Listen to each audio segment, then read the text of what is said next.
Ladies and gentlemen, welcome as you suppress your giggles panel to the... Yeah, that lasted about 4 seconds. I knew it. I'm telling them, I'm giving them all the production instructions, like, stay quiet, make sure... Sorry! Stay quiet, make sure that nothing goes wrong here. Everything will be just fine. And then they burst into fits of laughter. It's brilliant. Welcome to the premiere episode of the Game Station podcast, which, judging by the start of this show, is going to be an absolute disaster. My name is TotalBiscuit, and I'm joined here by 3 of the Game Station members. So it's my pleasure to welcome from Press Hard to Continue, the one and only Dodger. Welcome to the show. Hello. How's it going, everybody else that is here? Yeah, I was going to say, you're asking me? Highly stressful, if you... All of you. Yeah. All of you. Yes. Yeah, it's been without a hitch. It's been going great so far, right? Yeah, definitely. Smooth. Oh, yeah. Absolutely no problems with the setup whatsoever. Smooth Definitely wasn't as Skype can be. related. God, you have no idea how jury-rigged this is. And I bought a second monitor when I realized how difficult this was going to be. It's not here yet, needless to say. And second, welcome to the show. It's my pleasure to bring you from OMFG Cat, the one and only Jesse Cox. Hello! This is my top hat tip. It's like if I was That's you, no. except with this. No. Hello! Now, Dear friends. This is a top hat tip. You know, if you want to do that. You actually have a top hat. Well, yeah, I've got one right here. People asking why I don't wear it. It doesn't fit over the headphones. So It looks heavy. it is quite Oh, hefty. I wish my bowler hat fit over the headphones. Yeah, that's something we That's might have to pretty. work on for future shows. Honestly, see I whether or don't not think I we can even wear. own a hat. Well, that's got to be sorted out. Clearly, something's got to be done about that one. And last, I do own several that were fan-made, but I don't want to wear them because I don't want to ruin them. fan made. They're Well, awesome. pick the one that you hate the most, and then put that one in there. Finest! And last but by no means least, it's my pleasure to bring you Gunns4Hire from Next Gen Tactics. Welcome to the show. Hey, what's going on, people? I'm here to redeem myself with people that actually know what they're talking about. Maybe that'll smooth things out for me. I'm not entirely sure that you've come on the right show if you're looking for that. It can't get any worse. Let's just put it that way. It can't get any worse. At least I'm hoping not. Yeah, I certainly hope not. So, let's have a little bit of an explanation as to what this show is actually all about, possibly for the benefit of our Yeah, panelists. what is this show actually all about? Yeah, I got you all involved in this. I roped you into it. I didn't tell you anything whatsoever about what was going to be going on in this show. So, Nothing. yeah, those of you who are watching on the live stream, welcome. Currently 4,500 watching live. That's fantastic. Thank you very much for tuning in. Those who are watching on the VOD, well, that's even better, of course. You'll be able to hopefully see this without technical problems. If anything goes wrong, I'll cut it out. And it never happened. It's always wonderful. And those of you listening on iTunes, then you don't get to see our wonderful faces. That's unfortunate for you, but it's nice, I suppose, to be portable. So we're going out on all 3 of those mediums because, hey, it's 2012. We don't restrict ourselves that way. And this is going to be a podcast with 4 members of the Game Station every week, hopefully happening around the same time on a Saturday. We're going to be talking about a wide variety of different topics, including what we've been playing this week, as well as the industry news, looking at the latest trailer releases, and also talking about topics that we brought in. Everyone was asked to bring a topic with them for discussion. It happened. We did. Yeah, I'm the only one that didn't, but don't worry, I'll come up with something in the next half an hour. It'll be fine. I've been spending all day getting the production actually working. And we will also, of course, be pointing you in the direction of really awesome videos on the Game Station, of which there are quite a lot of. Those of you who don't already know, the Game Station is the company that we are all a part of, and we want to show you some of the awesome stuff that's there. And we've all picked a video from the Game Station, which we will be showing you a clip of a little bit later on in the show. Those of you... Yes, those of you who are watching live will also be enjoying a couple of music breaks. They will not be in the VOD, but some fine cuts from my VGM collection, of which anyone that listened to my old podcast, Gaming the System, back on WoW Radio and Cynical Brit website, knows all about my video game collection, so there you go. Right, folks, well, let's start off the way that we mean to go on by talking about the games that we've actually been playing this week. Jesse's hiding at this point because I hear he's not had a lot of time. Is that true? No, Jesse. I have been playing. Let's see. This week I played Minecraft, Skyrim, Star Wars, WoW, Deus Ex. Pretty much, if it's a video that I have made, I have played it. But I had no fun this week. no fun Homework. whatsoever. I was going to say, now, what did you play for fun? Did you even manage to pull that off at any point? Well, what I do is fun. It's It's the fact that I have to entertain while doing it. See, what people don't understand is if I was actually playing a game, it would be 25 minutes of me staring at like in one of my videos, I go in a cave, I look around and leave, right? If I was really playing the game, it would be 25 minutes of me complete silence, like looking at it like, wait, what is that? Is that something? Is that something? So you do live, is it live com that you're doing, or are you doing a voiceover after? No, it's all live. I am very lazy. Oh, okay. I know a lot of people, a lot of Yeah, comedians on the internet, what they do is they go and they play, and then afterwards they go in and they edit in their voice, like to make their funny jokes. And I don't do that because, again, it's not very honest, but they do it. They do it. I don't want to call them. It's not very honest. That's a fantastic excuse for being lazy. It's like, I do my videos in the most honest way possible by putting in the least amount of effort. The American way. Yeah. And so that's what I do, and I enjoy it. I have fun going through and being very lazy about it. It's not the qualitiest humor, but that's it not exists. a real word. You know that. It exists. I made it up. TM.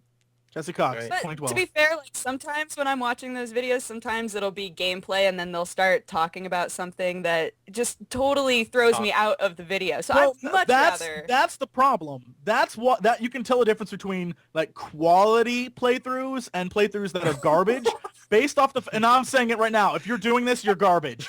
The playthroughs that are garbage, the guys who are like playing and they're like, "Oh yeah, this is so yeah, okay, I'm doing this." And then they go, "Oh, the other day I was watching this TV show and there was this guy on it and they go on like a 10-minute tangent. It has nothing to do with the game. If you can't focus and find something to relate to the game that you're playing, you're garbage. So pretty much you're fired. Everything we do with Terraria is pretty much what you've just explained. It's garbage. Yes. Yeah, exactly. Terraria is garbage. That's horrible. You know, when you go off about the giant space butterfly and Hogwarts and... Oh, I saw this really bad movie on TV for about 5 minutes. So that's basically our... Yeah, that's quality, First off, The Last Dragon with Bruce Leroy is not a bad movie. The Space Butterfly is real, and that was 15 minutes of me killing time while I was dead, and you were like, well, I'm going to walk back to the thing now. And I had to get all the way back. Are you kidding me? I did that for you, man. For you. Oh, my. Guns, what have you been... It's not about entertaining, though? You don't like the entertainers? You don't like the people that just... use it as a backdrop. Because I'm not saying that I do that. I like doing a lot of live com as well. Are you allowed to swear? There's change. Are we allowed to swear? Yeah, we can do that. Fuck them. All right, that's where we're going with this. Well, I'll be playing a video by the. I'll reveal this right now. We all get to pick a video later. I picked one of the Aussie Gamers videos, so yes, that you're allowed to swear on this show. He swears about every 2 seconds, so that's gonna happen. But yeah, it's so fun to watch. He is, yeah, he definitely is. We're having a look at that a little bit later on in the show. Guns, what have you been playing this week? What have you been up to? Well, much to the dismay of our built-up subscribers, I haven't been playing a lot of Call of Duty or anything like that. I kind of lost touch with FPS games, so I've been concentrating on something that I have fun and, Jesse, that I can play and just do live com, which is basically Minecraft. That's all we've been doing is playing Minecraft. We're building a story. I've been playing with Meatwagon22, who's also part of TGS, and it's just... all we're doing is having fun. We're not scripting anything. We've got an idea of what we're playing, and I just find it a lot more fun to do it off the cuff, you know what I mean? Like, just go in there, have fun, and whatever happens, happens. And the ratings, people seem to enjoy it. So it's a lot easier when you're not getting disliked the crap out of it because what you're showing is not what people want to see. And I find it's an easier audience than it is to do Call of Duty. You know what I mean? Like, they're very, very critical, not to mention the market's flooded with them, but... I say the market, like what we're in, the business. It always interests me to, I mean, there's a lot of Call of Duty commentators on YouTube, but when you put a Call of Duty video together, what is the kind of content that you're looking to present? What do you feel the standards you have to adhere to actually are? Well, the problem is when we started out, like true to next-gen tactics being the key word in there, we started by showing actual strategies in the games, although despite people saying, there's no such thing as strategy in Call of Duty, just run around and own people and not people and do no scopes and stuff like that. But, we started predominantly only playing Search and Destroy, and we had strategies. And those strategies, when other people used them, we got constant feedback saying, yeah, it worked. It works again and again and again. But I just find today's market you know, like I spend time, I do this for a living, like many of you, and I cannot waste time doing something that hardly anyone is interested in. Majority of, and I'll say this, majority of the Call of Duty community seems to just want to see 101 kills in 3 and we spawn trapped and we did no scopes, and I don't do that. I'm not interested in flashy. I'm interested in playing it like a war game and doing strategies, and nobody wants to watch it. So I'm like, why am I wasting my time? I don't want to do that. I don't want to entertain people and spin around like an idiot and do like something completely random. They do 1 out of in 100 games and say, look how amazing I am. I own with that rifle. I'm like, whatever, dudes.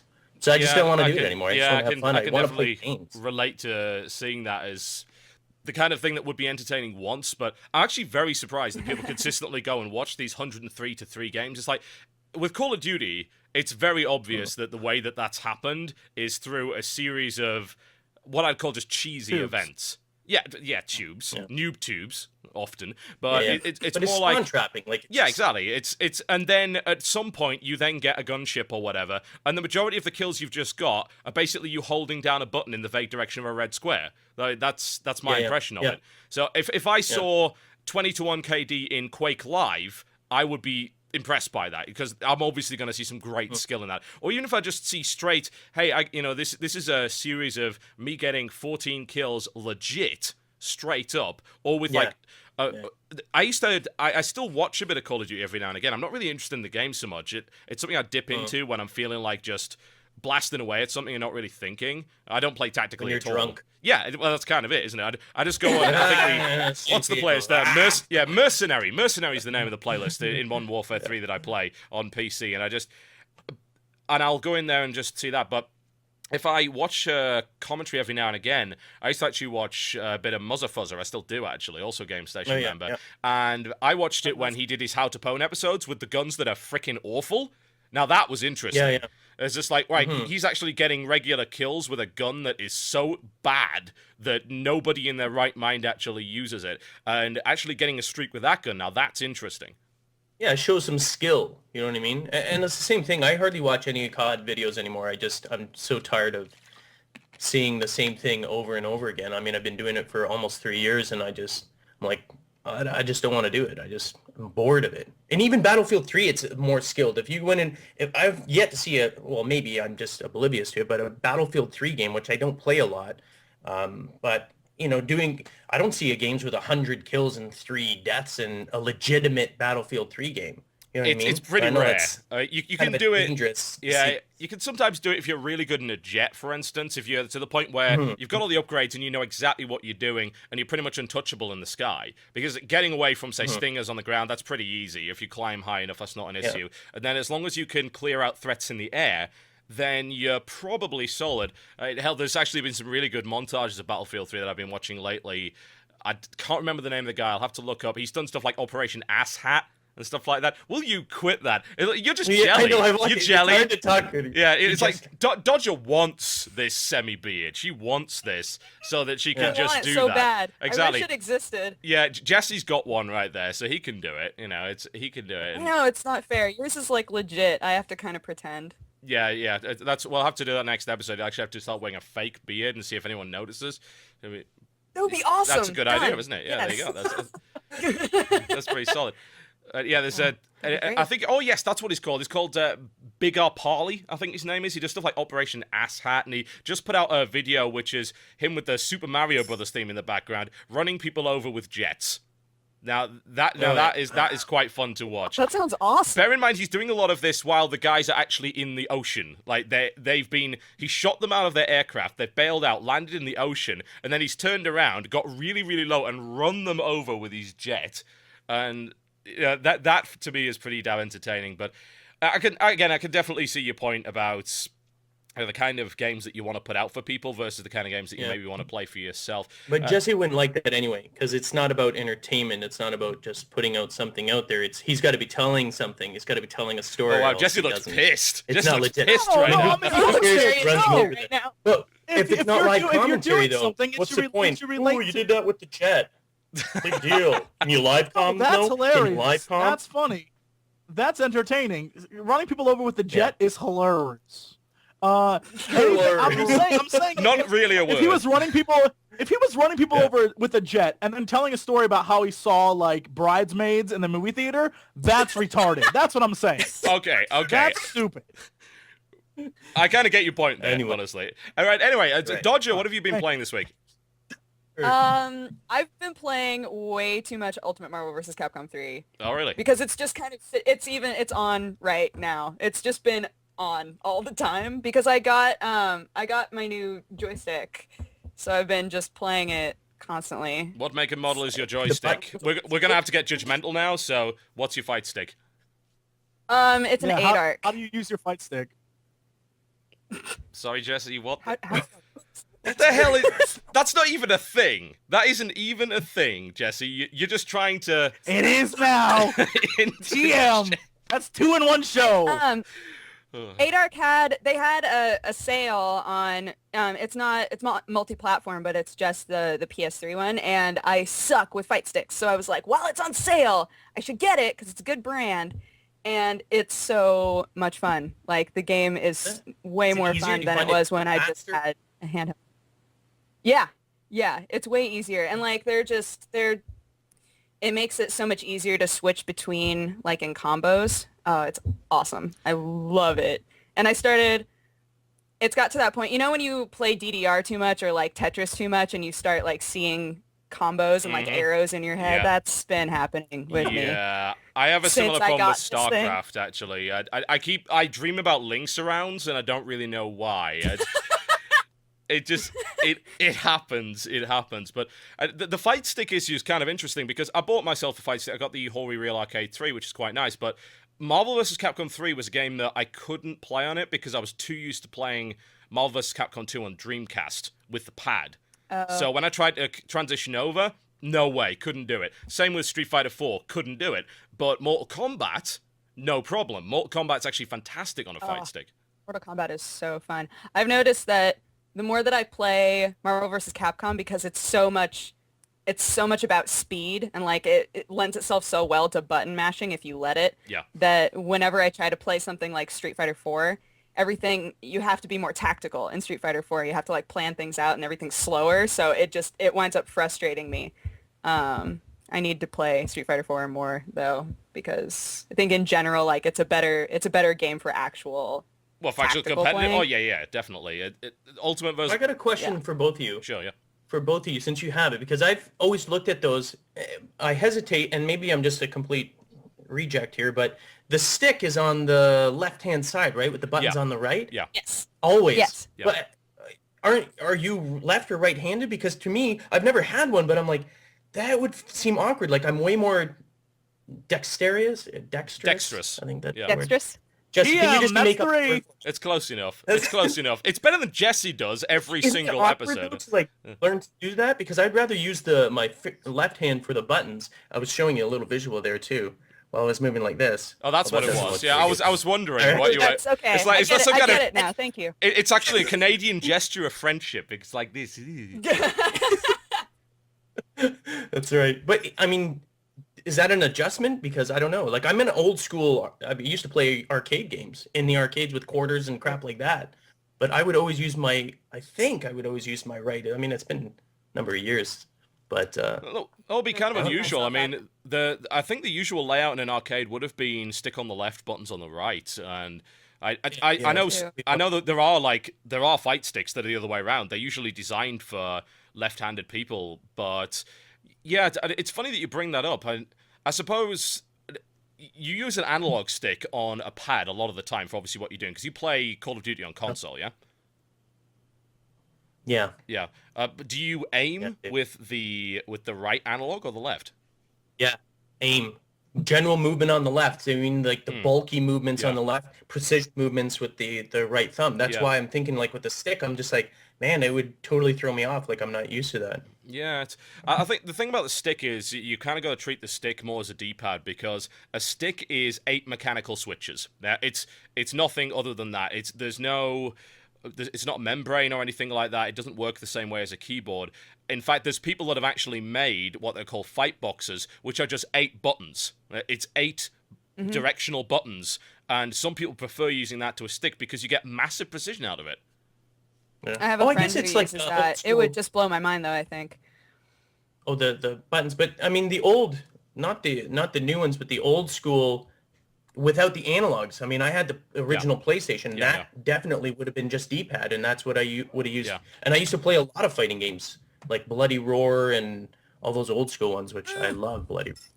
That was an awesome Bloody game, by the Roar. way. Yeah, you're damn right Bloody that was an Roar was awesome good. game. Yeah, it's the reason I think I've never been able to fully adapt to arcade sticks because I played so much of those old school ones. And actually, do I have it around here right now? Where the hell did it go? It's around it somewhere. Anyway, I use a fight pad for the majority of my stuff, and that is it is a 6-button pad similar to the Sega Saturn with a precision D-pad on the left and 2 of the bumpers there. So I certainly prefer using that for most fighters, except for Mortal Kombat. Mainly because Mortal Kombat's got a lot of forward-back motion moves that really, it works so much better with a stick. Jesse, if you want to say I still something, haven't you even look played like Mortal you're just Kombat like, with the stick. Yeah, he is kind of gawping, isn't he? yeah. I'm not He's like, watching. I'm not I don't watching know the what to stream say right to now, this. so I don't know what the response is. But your dedication to playing with different joysticks is ridiculous. Holy crap! I've never well, I have mine from the Sega Saturn era. Oh yes, well I have 3 different ones from my era. And God is like, well, my favorite one's this one. And Guns is all like, I don't understand if it's the left side. I'm used to. I'm like, I have played on one, and I was like, well, this is kind of stupid. I'll stick with my little thingamajig where I use my 2 thumbs. This is insane. You are insane. Oh my god. Oh. Right, well, I feel like that that's I'm okay, glad- though. For all of us to be deemed insane on this stream right now. yeah, I'm not sure if I should be the one calling you that, though. This is like the worst kind of intervention. it pretty much is. Sitting here like downing a 6-pack, like, you guys should stop it. You're addicted. Oh god, I can see that happening. Well.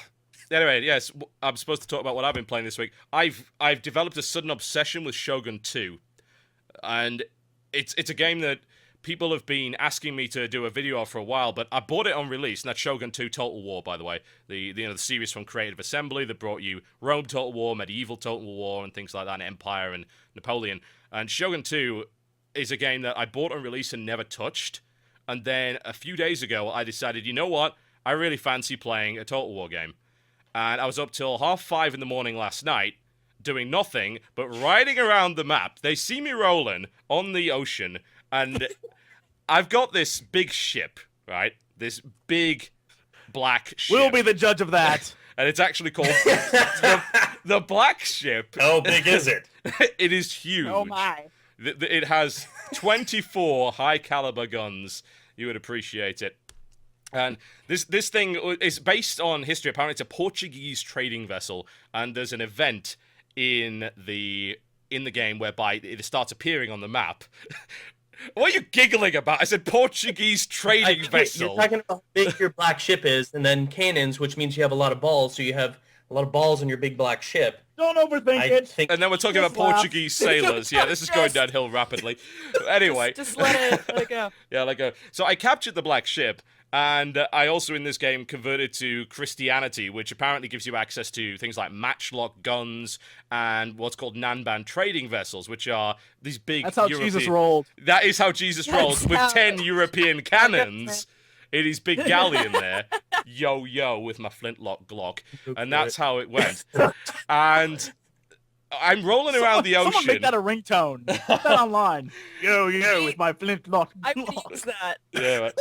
Actually, I stole that from Captain Dan and the Scurvy Crew, which is a pirate hip-hop outfit out of Florida, I might add. Anyway, yeah. Disbelief comes across the chat right now. But I'm rolling around it with these 2 big trading vessels and the black ship and a little escort, and nothing could stop it. Like, it turns out Japanese ships were really rubbish. So if you shot a cannon at them, they tended to sink. So I was rolling around with these 3 ships that have like banks of cannons, and they would try and attack me over and over and over again. And the AI doesn't seem to calculate into its little subroutine that me having cannons is a bad thing and it should probably stop attacking me. So until about 5:30 in the morning, all I'm doing is sinking every ship on the map. Sailing around, killing every fleet there is, not giving a damn, because I figure, well, most of my empire's on an island. If they have no boats, they can't really attack me. And turns out that works pretty well. Strategy is what it's a sound strategy. It's a sound strategy. It's pretty good. But that's like kamikaze, though. Isn't that kind of in line with it? Were they sampans or junk boats, like crazy looking things like that? Yeah, they've got stuff like Chickens that. on I'm them. pretty sure there is a suicide boat somewhere, but no one's built them yet. They've got, say, some of them had firebomb ships, which are quite dangerous if you let them anywhere close to you, which is not going to happen when you got cannons. And then there's the various ones that are designed for boarding, the boons, as they're called. They're these big floating houses, basically. They don't even have sails or anything. They actually paddle them. And then they've got like some bow things. Can I stop you for a minute? Can I stop you for a minute? It looks like you did. I thought the game was called Shogun 2. For some reason in my brain, I don't associate Shogun with like 12 hours of talking about boats. Boats, right? Yeah. Where's the Like, sword? oh, it's quite good, right? And I'm like, where are the horses and the samurai? What is going on here? It's a fair point. The thing is that the other armies and the other empires are much bigger than me, so I resorted to cheesing it by stopping them from attacking me by sinking every ship that had an army on it. So they can't attack me now because they don't have any boats. So that's what I spent about 6 hours doing. Does it feel very victorious when you know that you shouldn't be doing this well, but the AI is just terrible? This is something... We have been living with this for the last 10 years when it comes to Total War games. The creative assembly is not very good when it comes to AI. For instance, Empire Total War, none of the factions knew how to invade by boat, which meant that England was invincible, effectively, because no one could figure out how to invade it. So creative assembly are really bad with their AI, and Shogun 2 hasn't really improved things, honestly, so it is entirely possible to completely exploit the game, and yeah, we've been living with that for a decade. And stay up until 5 and just blow up every ship. It's Best satisfying. Why not? Night ever. Yep, it's satisfying. It's like Dynasty Warriors with ships. Love it. Oh, screw you. Dynasty Warriors is my one, like, whatever that is, guilty pleasure of a game. Oh, yeah. Oh my god, I swear love the to Dynasty Warriors games. It doesn't matter. It doesn't Never matter played that no matter which one you buy, they're all the same. I will buy the new one every time it comes out, and I will play through it and be like, "Oh my god, did you see this? I killed 4,000 guys!" It's the stupidest game ever. I still buy every That single game one. has no AI in it. You want to see a game with no AI? Every Dynasty Warriors and Samurai Warriors, I might add, and Dynasty Warriors Gundam, which is the spin-off, all of the enemy troops basically dance around you waiting to die. And very rarely, they will drunkenly swing at you. It's like, ugh. Unless it's Lu Bu. You watch out for that dude. God, Lu Bu, they put all the AI functionality on that one one character. guy, yeah. You get near him, he's like, "Ugh," and he runs after you. Oh, watch out. Watch out. Dynasty Warriors is a game you play when you want to feel better about your skill level, because that game provides About no life in challenge of general. any sort, and you carve your way through millions upon millions of people and get weapon upgrades, and that's kind of about it. That's what Dynasty Warriors has been for the last 10 years. When's the latest one? The last one that came out. Like what Dynasty year did the Warriors most 7 recent? Extreme, which I think was 7? last year. Yeah. Yeah, because there's Last year? What? It was amazing. there's three That was versions. actually the first. There's 3 versions of Dynasty No. Warriors. No, don't leave me. He's doing it on purpose. He's doing it on purpose. Majesty. Yes, thank you very much. So there's Dynasty Warriors, there's Dynasty Warriors Empire, which has a strategy element in it. Was fun. It was okay. Was fun. And then there's Dynasty Warriors Extreme, It's which made is your the own character. That was same, the first time you could. only they kind of crank everything up to 11 and give you a bunch of ridiculous weapon drops. And that's what they're currently on 7, and they've released 7 Extreme. I don't know if 7 Empires is out yet, but it no doubt will at some point. I would own it I'll have already to check if it that out were. on YouTube after. Yeah, I really don't know anything about the game at all. just watch one video. All right, It's pretty much the same Here's thing. what you need to know. Imagine ancient China in the War of the Three Kingdoms period. And then imagine 80s guitar music and just rock in the background while you insert character name like Zhao Yun, run through with your spear and kill like 1,000 people. One dude Wow, takes yeah, out it's an like entire legit. army school. The background's like That's like a movie. like that. They just fight off everyone. I'm totally down with that. Yeah, that's what Dynasty Warriors is. The That's thing is, if great. you own one Dynasty Warriors game, you pretty much own all of them. They're very, very similar. You buy... That doesn't stop me from getting all of them, though. Yeah, you still have to buy it because it's like the graphics are better. You can see I tell more you, man, water. people complain about Call of Duty being an annual franchise. Dynasty Warriors is 3 or 4 times worse than that. so hypocritical. I understand. Yeah, that, it but really is. It really is. They're so good. Doesn't matter. They're amazing. Oh, man. Well, that's what we've been playing this week, ladies and gentlemen. When we come back after the break, we're going to be talking about news, and we're going to be looking at the latest trailers. Yes, indeed, there's some new stuff out this week that we want to have a look at. You're currently watching the Game Station podcast with myself, TotalBiscuit, joined by guest host Dodger, Jesse Cox, and Gunns4Hire. We will be taking a quick music break, and when we come back, more discussion. Ladies and gentlemen, welcome back to the Game Station podcast, and we're going to be going into the news, and what we've managed to get out of is Jesse's face, which is brilliant. You sons of bitches. No one told me anything that all they could see was my eyes or whatever, and now I'm totally freaked out that no matter what I do, it's going to end up like this, like, hello. Hello. I can't see what's going on the stream. You should have told me.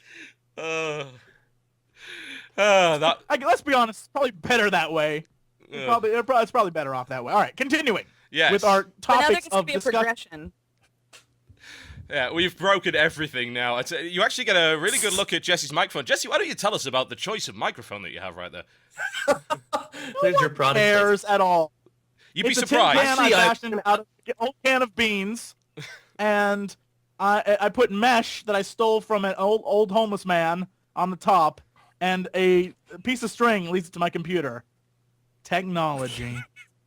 What is it? What is your mic? I'm actually genuinely... I mean, I've got this friggin' beast, which looks like a phallic symbol. This is a V01A. Oh, you've got the same microphone, because that's a C01U you've got, Dodger, right? Yes. There it is. This is different.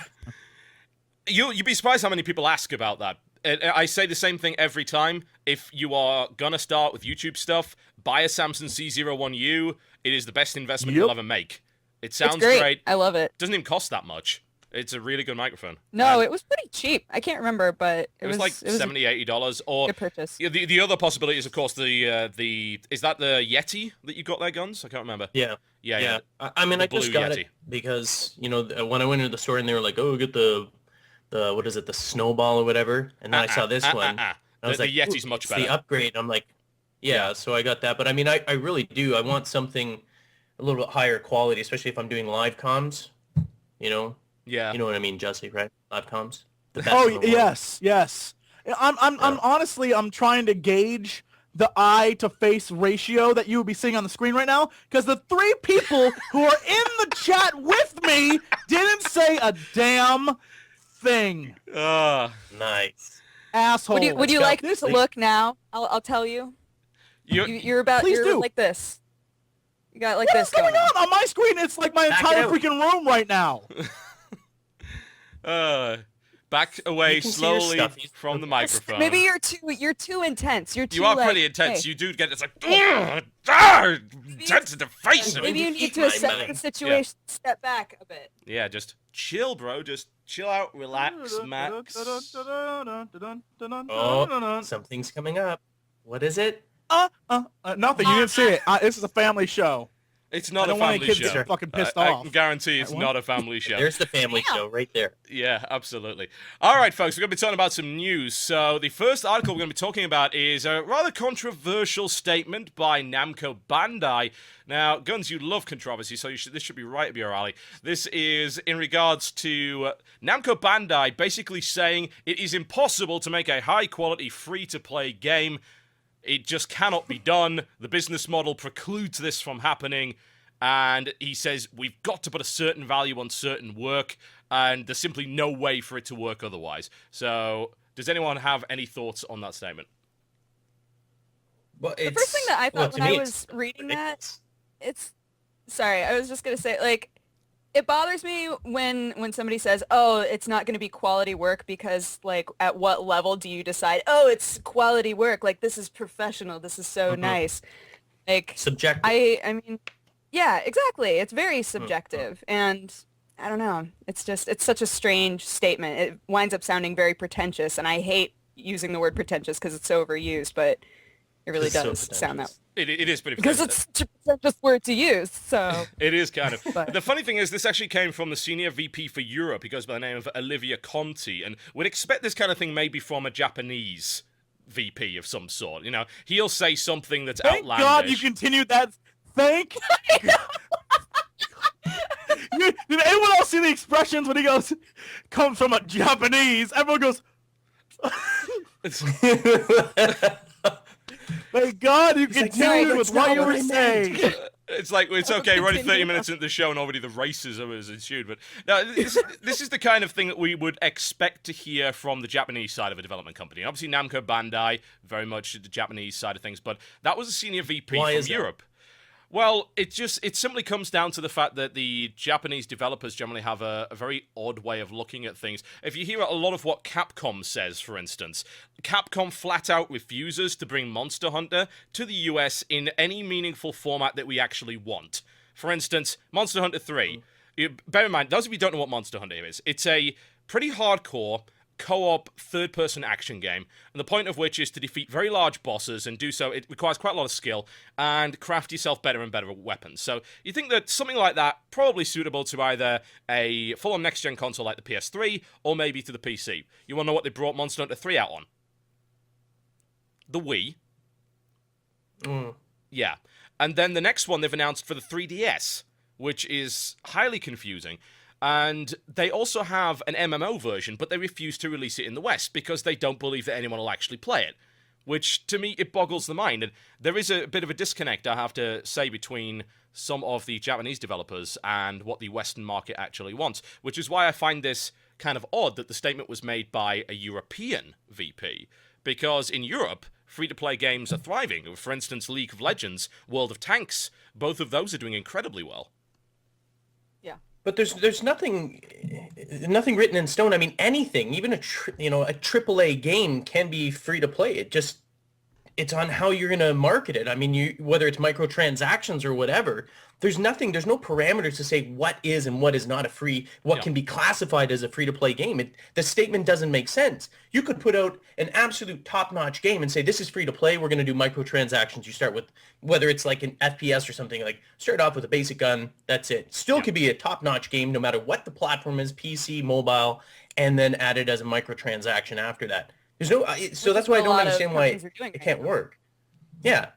I mean, in a lot of cases, I'd say you'd actually get potentially you could get more profit. So instead of the ones that can't afford the AAA game when it comes out, if it's free to play for everyone, maybe they can afford $2 upgrade or a $5 gun. Mom, can I buy this? And suddenly you're getting all of these kids, or not just kids, but people that can't necessarily, they buy the used games all the time. This is a perfect market for them. And we know the used game market is absolutely huge. So I don't understand. I think it would actually, a free-to-play would work better than.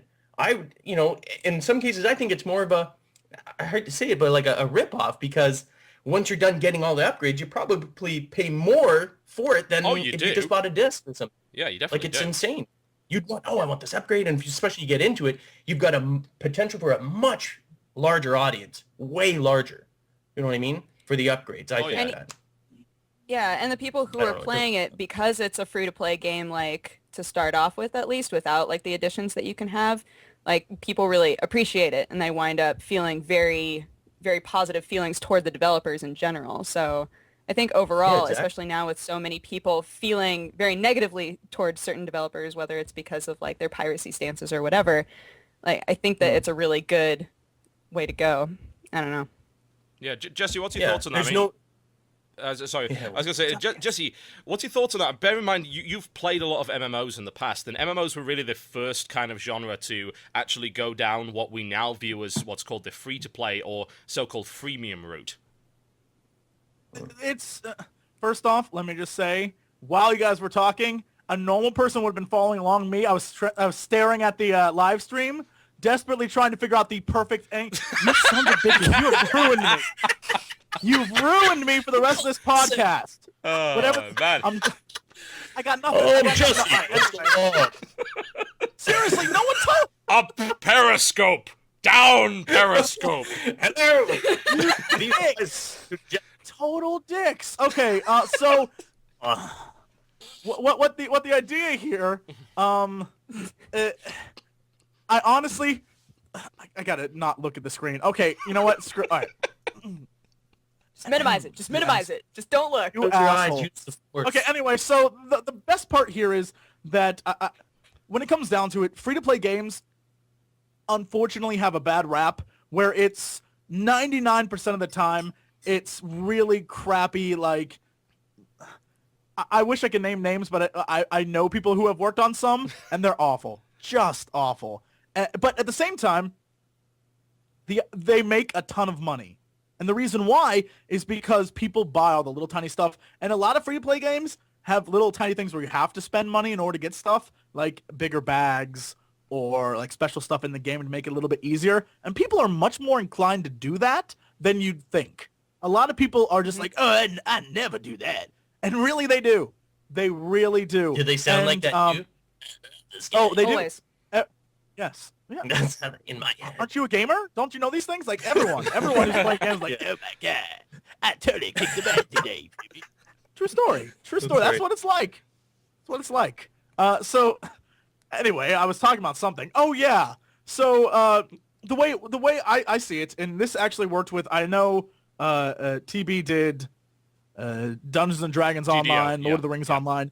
They went free to play after they had a subscription base. Yeah. And they made a ton of cash doing that yeah. compared to what they were making before. It saved their company, essentially, by doing that. And it's you could never believe that it was a real, like, legitimate business model till you saw how well it did. And it's because $5 here, $25 there. You know, in a day, people spend more than you'll get, you know, in a week's worth of like subscription-based payment stuff. It's insane. Yeah. So It's those yeah. microtransactions. True. You know what I mean? It's like, even in real life, it's talking about, oh, I buy a coffee every day. Cut the coffee out. By the end of the year, you have way more money in your bank. Well, you know, that's what they would say. And I look at it the same thing with video games. It's these tiny little things that add up and you don't even realize it. By the end of the year, you could have bought like friggin' 3 to 4 like full-size or AAA games or whatever. You know what I mean? And maybe you're like you're saying, Jesse, like the bad rap, maybe it's just because of the types of games typically we've seen as free-to-play, and none of the AAAs have really, like, I'm going to use the example, but you imagine if, and they would never do this, but if Call of Duty came out and said, boom, free-to-play, normal, next year's version, free-to-play, no one has to buy it, and then if you want to unlock stuff, you got to pay here, you got to pay here. I'm very Not that they need surprised the they help, haven't done you know, it. like, we need to boost up our sales. Yeah.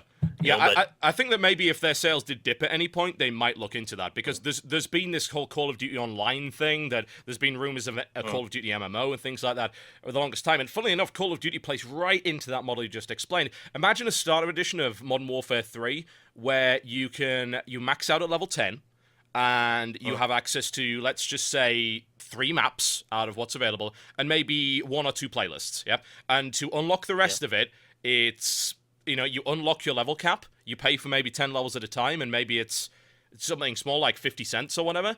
Imagine the amount of money that you could get out of someone over time, because the games that have been most successful with the free-to-play model are the ones that have some kind of persistent account running along with it. Because once you get into the game, once you start dedicating time to it, once you establish your account, you are less inclined to leave that because you feel like you've invested something and you feel like you've built up something that's worth it. It's the same with MMOs. True. It's also why I kept making the comment when people were talking about Dota 2, for instance.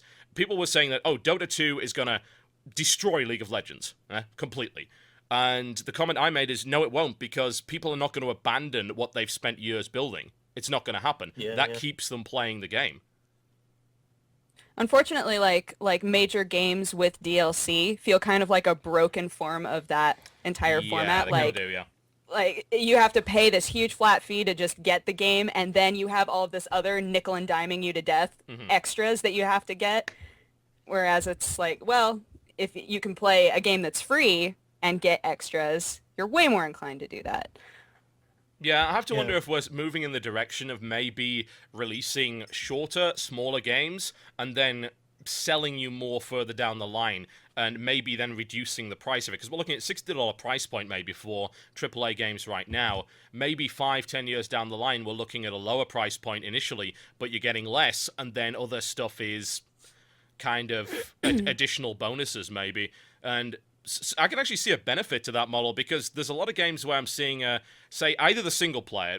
I'm going to go out and I don't know how you feel about this, Guns, but I think that past the original Modern Warfare, the single player for COD has been pretty bad.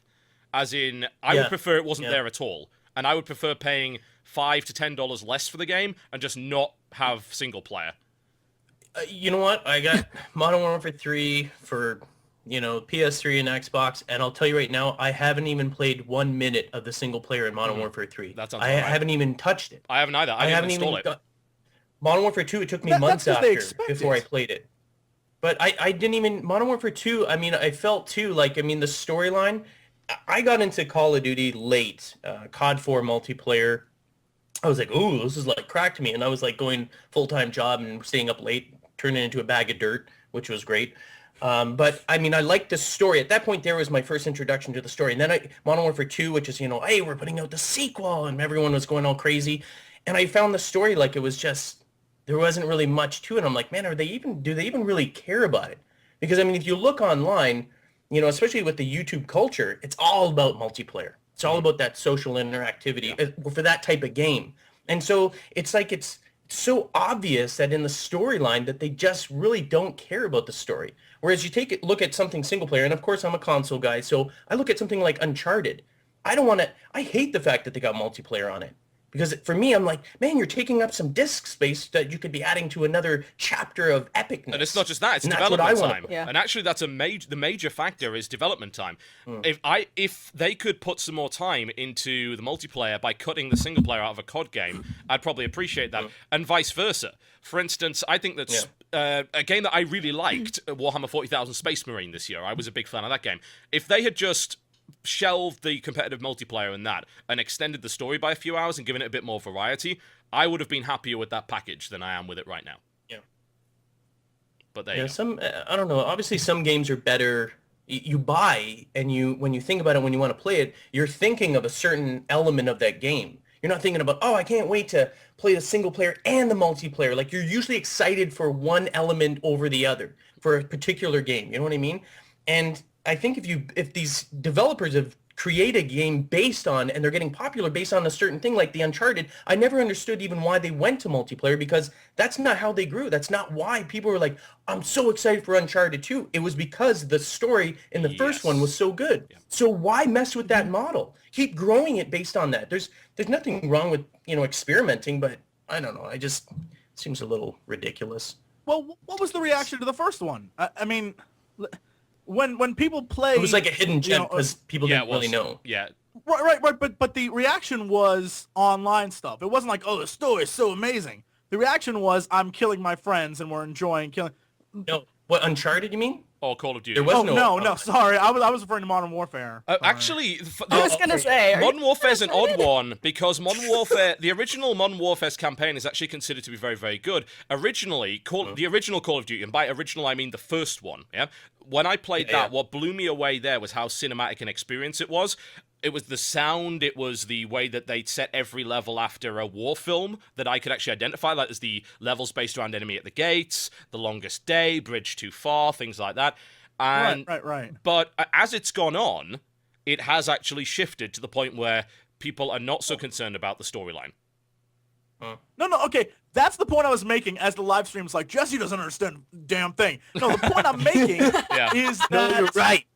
He doesn't. He's terrible. Before I got lost in you switched suddenly to you're talking about Uncharted. Drake and running around and no. It's fast pace. Yeah. I know. Keep damn, up, man. all over the... Okay, so the thing I was talking about was that you guys essentially, what you were saying as you were talking about, it used to be this and now it's all multiplayer. That's because they gave in to demand. They saw what happened. People could care less. Even Gunns was talking about it. He said, I didn't even touch the single player. Demand basically said, that's the market right there. Well, that's capitalism. And that's okay. And that's totally fine. Yeah. But the idea is that I personally think that games have gone way too, like, companies, I don't know what this is, they cater much too much to, I don't want to, like, I don't know social what networking. yeah, like for some reason they're all like, it's all the Agree with rage. that. Like somewhere I imagine there's a boardroom filled with men like their late 70s who are like, what are the kids doing today? Oh, they're playing online. Let's make it that, right? And I'm convinced that a lot of games are suffering because of that.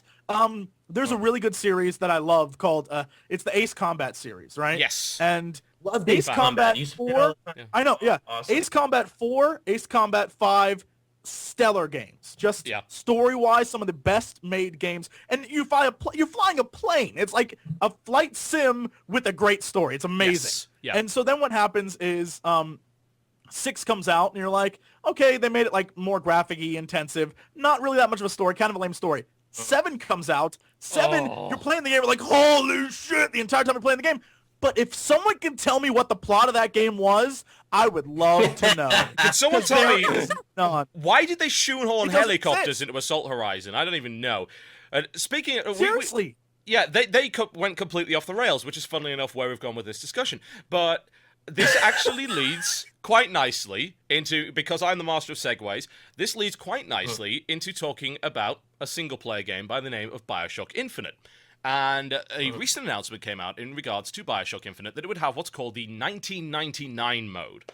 And this date wasn't just randomly picked. This is the date that System Shock 2 came out. So Ken Levine was talking about 1999 mode, and he said, I quote, gamers face more of a permanent set of consequences to their gameplay decisions. In BioShock Infinite, gamers will have to sweat out the results of their actions. In addition, 1999 mode will demand that players pick specialization. That's not even a word. Specializations. I combined specializations with bacon to TM. create specializations. Yeah, that's pretty good. I like it. I can that sell should it. be a thing. Yeah, definitely. Throw in some bacon. Yep, throwing some bacon. Yep, and mode will demand that players pick specializations and focus on them, and apparently there will be game saves, and you are going to effing need them. So, for one thing, just to start this off, why is it news that they're putting hard difficulty in a game? That's what I was wondering when I was reading about it. Yeah, but maybe this is a topic, and I kind of feel this way because, you know, like maybe some of you, I don't know, maybe not all of you, but I've been gaming for 28 years since the Atari 2600 blocky games. I was excited, you know, like maybe 83, 82, 83 around there, and I can remember being excited. But I remember playing games like even the original Nintendo, the NES, playing those games, playing a game like Metroid on there. I found that those games were balls out way harder than half the stuff that's out today. No, not even half, probably way more than half. Yeah, like there was some, you struggled and you played a level over and over and over again. You played it so many damn times, it took you forever to freaking get through it. And nowadays, I find all these games, they I don't know, it's like easy peasy. They just are like, oh, it's a difficult thing, but then they give you the out, or they're like, hey, we automatically lower the difficulty level for you because you suck. So we're going to I hate automatically that. kick you I down hate so you that can make so it much through. in games. Yeah, you're like, it's like it's mocking you. Eh? It's like, do you want us to lower the difficulty? Shut up! I can do it! No, It's because I've been getting Thank home. you. I remember Ninja Gaiden Black actually did mock you for lowering the difficulty. Ninja Dog mode, I'm pretty sure you got a pink armband around your arm. And it's Nice. like, that game's Nice. like, lol, you want to lower the difficulty in a Ninja Gaiden We're going to game. I was going to say put a skirt on you, but on Dodge, you'd be like, oh, what's that supposed to mean? Huh? What's that supposed to mean? Jeez. Huh? Well, like, to me, when I was reading it, I was wondering if it's because, I mean, it seems like lately there's been, like, a lot of glorification of competitive mode, not competitive modes, but modes of games that are really, really hard, like, overly hard, and Yeah, feeling like you've perhaps. completed that is, like, a huge goal. I don't know, like, just thinking of, like, Mortal Kombat with the challenge tower, things like that. Challenge! That's the word I was looking for. There you go. But things like that, that's the only thing that I could think of with this being like a big deal, really. Well, I have to wonder if I don't know. games like, I mean, you've played Demon Souls, of course, Dodger. I know that for a fact. I heard the screams and saw the broken controllers all over the place. But the Dark Souls as well, obviously, did very, very well this year. A game which is apparently so evil that Jesse is just staring in pure rage at his microphone. Either that So or he's... evil good though. Yeah, it's like, Jesse, are you No, are you unhappy no, about Dark yeah, Souls? No, Are you there's pissed no off about the evil web? good.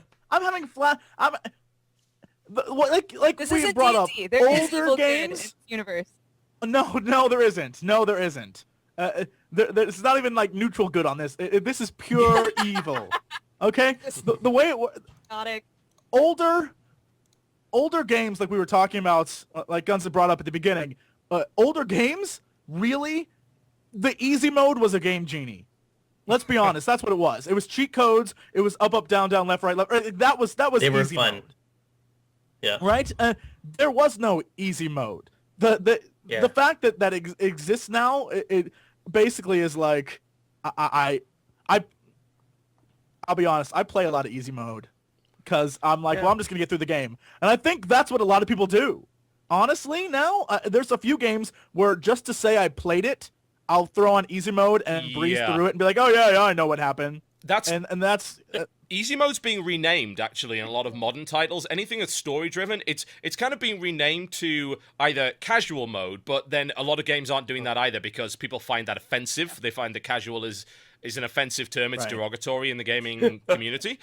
So that's a whole different topic for another time. But it's I think either a story mode or a cinematic mode, and the description of it is for those who want to focus on the story and are not so concerned about. Yeah. Does Deus Ex have that? Yeah, there you go. And Deus Ex Human Revolution has that in it. Yeah, it says like, like story. Basically, it's almost exactly what you said. If you want to see the story and experience the story, choose this mode without having to worry about dying too much. Yeah, I played it on Deus Ex mode, needless to say, because I'm not. Well, I can see it. I can see a use for that then. Well, why not make just the games like this then? Why not just do it cinematic mode? Because let's take a look at the I'm going to talk about graphics, even though it's like graphics don't make a game, but some games are so cinematic that graphics are important. The sound quality is important. They add to that enjoyment. It's like instead of going to the movie and watching Indiana Jones, I'm going to bring it up again like Uncharted. It's like this cinematic. Instead of watching the movie, you're part of the movie. Yeah. So maybe there should just be two. There should be like old school. There should be balls out hardware. For those that enjoy video gaming, like sitting there doing something over and over and over again, that it's balls out hard. So when you complete it, you feel like you've achieved something. But for those other games, the casual gamers, that's right, I'm calling you casual because that's what you are. Wow. If you want to watch he's getting sassy cinematic, then make it easy. I'm rubbing off. Make it easy so people can just enjoy. But I like feeling like I don't mind. I'll play something for like 2 hours on one scene going over and over and over. And my wife will be like, why do you keep playing that? You're freaking out. I'm like, guys, I'm going to beat it. Go away. Get me a rum and Coke. I'm here for another hour. Wow. But there's actually a trope for that, funnily enough, that I discovered that I think we all have a page on TV tropes. I'm not sure if you know about this. Jesse has a page. I know I have a page. Yeah, let's see if you have a page, Dodger. We're going to go on the Artful Dodger. Let's see. Do you have... I think you might actually have a page. So TV Tropes is a website that chronicles stuff. It's kind of hard to describe. Like, a trope is... It's... Okay, it's probably best to give you an example, because I actually don't know what these are. But I read this website every now and again. I know that I'm on it. I know that Jesse's on it. Let's see. Let's look through my tropes, for instance. He's bragging is what he's doing. Yeah. I know I'm on it. I have there's a trope. There's a trope called Angrish. Yeah, and this trope apparently applies to a wide variety of different things. It also applies to me. It says lapses into Angrish when playing punishingly difficult games. I apparently have I have a berserk button apparently, which means anyone that messes with Husky StarCraft, I go berserk over. And also certain kinds of fandom. Also, don't touch his hat, as Jesse found out the hard way in Terraria. So I've got that in this, and there is a. I'm in yours. Yeah, I'm in yours too. It's magical. Does it link to him? And what you are talking about. Yeah, everyone's actually interlinked like that. And what you're talking about is called. There's a trope for this. It's called the Determinator, and it's someone that absolutely refuses to leave until he completes the task at hand. So, yeah, there you go. You are a Determinator, according to TV tropes. So there's a little bit of useless trivia for you. And why did we take 5 minutes out of our thing to do that? What was the... Just please... I'm interested. I'm going to totally check that out. Yeah, you're going to have a look. You might have a page on there, and if not, you will have after this podcast, because no doubt some of the people responsible for these pages are probably watching. So, yeah, you'll probably get one. Know what would be on that. Yeah, there are so many tropes. He doesn't ever know what he's talking about, but he'll yammer on for about 20 minutes anyway. Great. That already has it. That's already defined as something, I'm sure. Apparently, Yeah. if you can believe Gotta be this, true. apparently I'm a deadpan snarker. I would have never guessed. Anyway, back to the point. Mind I don't know what blown. that means. You can go and look it up on TV Tropes. But yes, anyway, the point of the fact is that... Are they paying you for this? No! They don't, I don't think they even make money. What a For God's- great- You can go look it up on TV TGS Tropes. I'm sorry, while we're plugging That's what products, I- why don't you tell me about what you had on your desk before the show, Jesse? Oh, wait, hold on. Oh, yeah. Hold on. Here Hold it on. goes, Yes, here it yes, goes. yes, yes. My mouth is full of nuts. Gamer food nuts. Gamer food. It's crap He's that got people from gamer's nuts in TGS his sell, mouth. and you should totally buy it. Oh, God! They sent me some free ones, and I said I promote it. They're delicious, and they're low fat too, so you won't end up a loser like me. I have nuts in my mouth. Gamer food. You can too. It's nutty. What's the difference between gamer nuts and normal nuts? Is there like sugar? Are they like beer nuts? Everything is It caffeinated. says All of the gamers These are food is called caffeinated. nuts Oh, really? of destruction, and they that have healthy? their ancho Probably chili not. lime flavor, and they have caffeine and energy. And there's also another one that's sunflower seeds, and then there's one that's cashews as well. And they sent me a bunch of them. You should gamer nuts. Stick them in your mouth. Right, well, we officially sold out. And on that note, On that note, yes, to conclude on this topic before we have a quick look at some new trailers, which do not involve Oh, nuts, I might add. Oh. To conclude on this topic, so just a final thought on the 1999 mode from each of you, starting with the person that's currently laughing the least, which would be Guns. I think Guns. it's an integral part. I think it shouldn't be shocking to be in there. I think every game should have that to reward sort of hardcore gamers. So I don't know why it's like really why it's news. I think every game should have it. Yeah, Not catering game to for all is yeah. fine. Yeah, I'm totally okay with that. Catering to all is fine as long as it, like, the dirty casuals don't ruin my game, as long as they stay over there. Yeah. Dodger, what do you reckon? I feel the same. I think that just in terms of getting people excited about the game, telling them that there's going to be a challenging aspect of it is good, apart from the people who are already excited about just playing the game for plot. So I understand why they're talking about it. The end. Political monster. Hello, Jesse. You are Yeah, very the political end. monster. Yes. Segue to Jesse. There's honestly there's no. I think to say like this is a newsworthy issue is redunculous. This is the fact that it is newsworthy just proves how easy games are becoming and how giant of vaginas gamers are becoming. You heard me. Wow. Present Send company your accepted, angry letters, care of course. Total Biscuit. What? Wait, At what? Total Biscuit. No, Total Halibut. No. You too. I have my PMs What? blocked for a very good reason. Don't worry, I'm one too. I play most of my games on easy, and the only time I play hard mode is when the fans notice it's on easy and they go, "It's on easy, loser," and I'm like, "Damn." So I have to switch it to hard. Then you do like one episode on hard, and then you switch back and hope they don't notice for another 5. Is that No, how it is? I wish in Skyrim, like at the beginning, I was like, I'm gonna play on like medium, because that would be. And then as it became progressively easier, as I started to outgear everything, the messages were just like, "Dude, no, bro, you gotta, bro, you gotta make it higher." So I bumped it up, and they were like, "It's still too easy, bro." So now it's on max settings, and I'm still like one-shotting things, and like, is this on easy?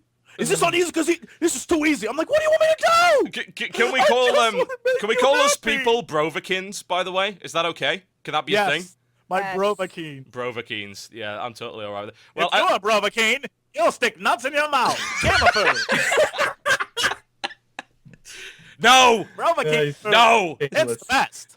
We do not endorse that Because of at that all. Harry Partridge video, I always think of Dova Kids. instead of Oh yes, the Dovahkiin. the Elder Scrolls Adventures with the Dover kids. Yeah, I It love was that. so good. That video is fantastic, and I am very tempted to play it during the break.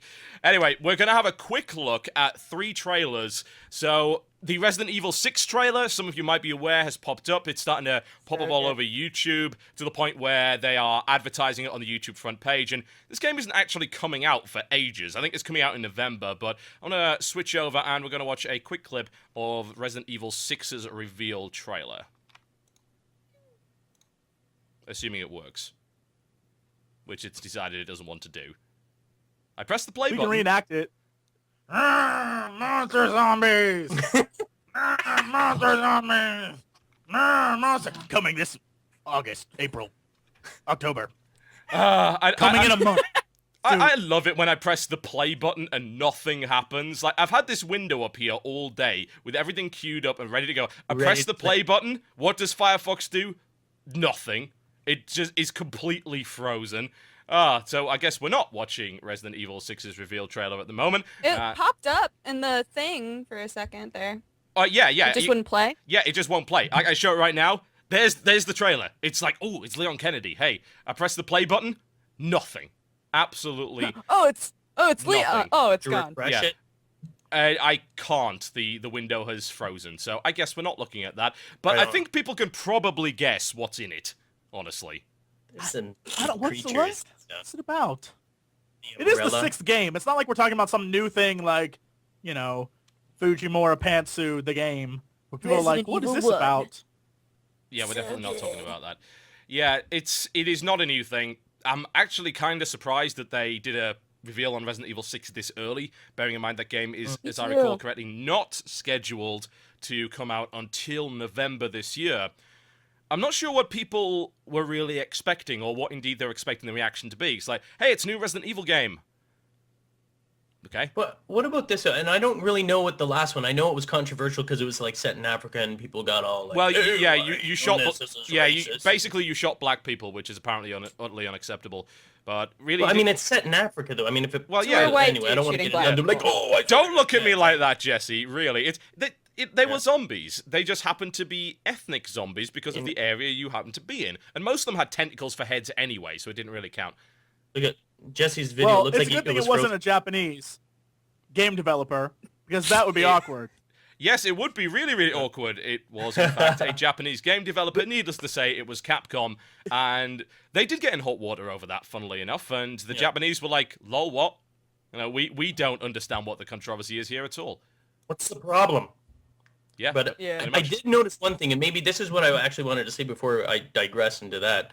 When I watched that trailer, though, I don't know if this was part of the last one, because I haven't honestly played a Resident Evil for quite some time, and I actually did enjoy them back in the day. Haven't played them, lost touch of them.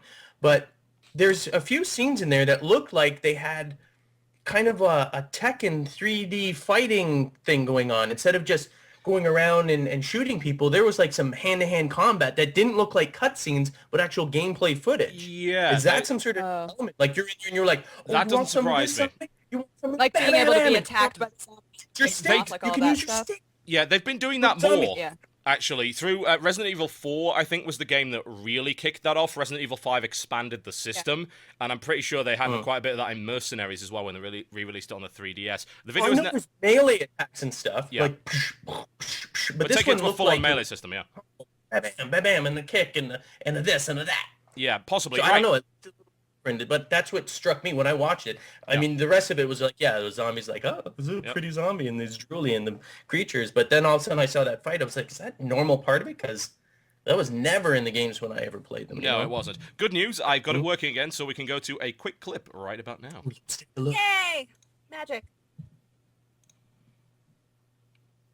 You watch this. Which is, why is the audio not playing this time? I have no idea. So we've got to actually dub over this right now. It's like, old man, zombie, yep, zombie, another old man, more zombies. Is that actually a zombie, or is that a politician? Is that Ron Paul? I'm not actually sure at this point. I'm Ron Paul. Yep, that's Leon Kennedy looking really grim about everything. My God, they are slow when it comes to shooting things. Watch the fight scene. Just me. I'm a zombie. I feel like it's easy. It's like a zombie / Kirby. I'm loving the fact that we're having to overdub this because the sound has stopped working. Yeah. I'm a zombie. There's actually no zombies on the screen right now. I just want to point this out. utterly They're always inappropriate. there. They're always there. That's the whole point of the game. Just Man, them- we're here even though you can't see me. I'm a zombie. I'm gonna get you. I'm a zombie. You're never gonna see me coming. Something I'm along gonna those eat lines. your toes off. No. This, Gonna eat 'em. this is actually giving me Snack on a... them little- Will you stop that? This is giving What? me... Please don't finish that sentence. This is giving me a bit of a Resident Evil 2 vibe, honestly, watching this. It's very much kind of... It's urban environments. It's very Raccoon City-esque. Before, of course, you end up going into the police station and finding the police station is the largest building in the world, and everything is happening in there for whatever reason. But it seems like the That's usual... what they said in the video. Yeah. It They seems said like... this is Raccoon dead? City all over again. Oh, is it? Right, okay, that's fair enough then. Yeah, it's... Yeah. But it's not. It's a different city, but they say that. They make that correlation. In the video, you'll hear them say, this is Raccoon City all over again. And then you can make some zombie noises, Jesse, if you want. Because right there was a zombie. Yes. No. Oh Yep. man, I'm a zombie. Yeah. Apparently, it is my voice. Wait. Ah, there we go. Okay. We've reached the Tekken bit. It looks actually like one character that can do that. It may just be one of the characters that's a close combat expert. Yeah, and he doesn't seem to use any weapons. It's like pure fighting. So it's like they've... Is that Chris? Is What the No, the it's China not scene? Chris. It doesn't... If it is Chris, then Chris looks very odd now. I have got to say that. Gotcha. So I don't know... It's like a character that's specifically a fighter. Yeah, So I it's don't not- recognize you that no guy matter at all. how boring it was your typical limited melee moves that they do to engage with that. I mean, this guy looks like he's like a Tekken type fighter in this game, and he's not going to shoot. Well, maybe he shoots things, but he's out there just doing spin kicks and doing crazy things. Yep, I that's don't pretty know. much I think what's going it on. might be interesting Oh to play my. it, but Tentacles. Wonderful, wonderful, delicious tentacles. There is... you are Well, right. now I'm buying the game. God damn it, Jesse. There is... tentacles, not testicles. Yes, there do appear to be a lot more melee sequences in the game as far as I can tell. You can go and watch the full trailer with actual sound over on YouTube. The link will be in the description below this video. And also, it has the worst looking 6. Did you see that number? That is not a 6. That isn't an anything. Have you seen I like that? it. Why? Why do you like it? I don't Look at this know. thing. I don't know. The first time I saw it, I was like, "Oh, that's kind of cool," because I couldn't tell it was a 6 at first. I guess I like it for the reasons that you hate it. I was like, Because oh, it's not a I, 6? I was like, that's cool because it doesn't look like anything.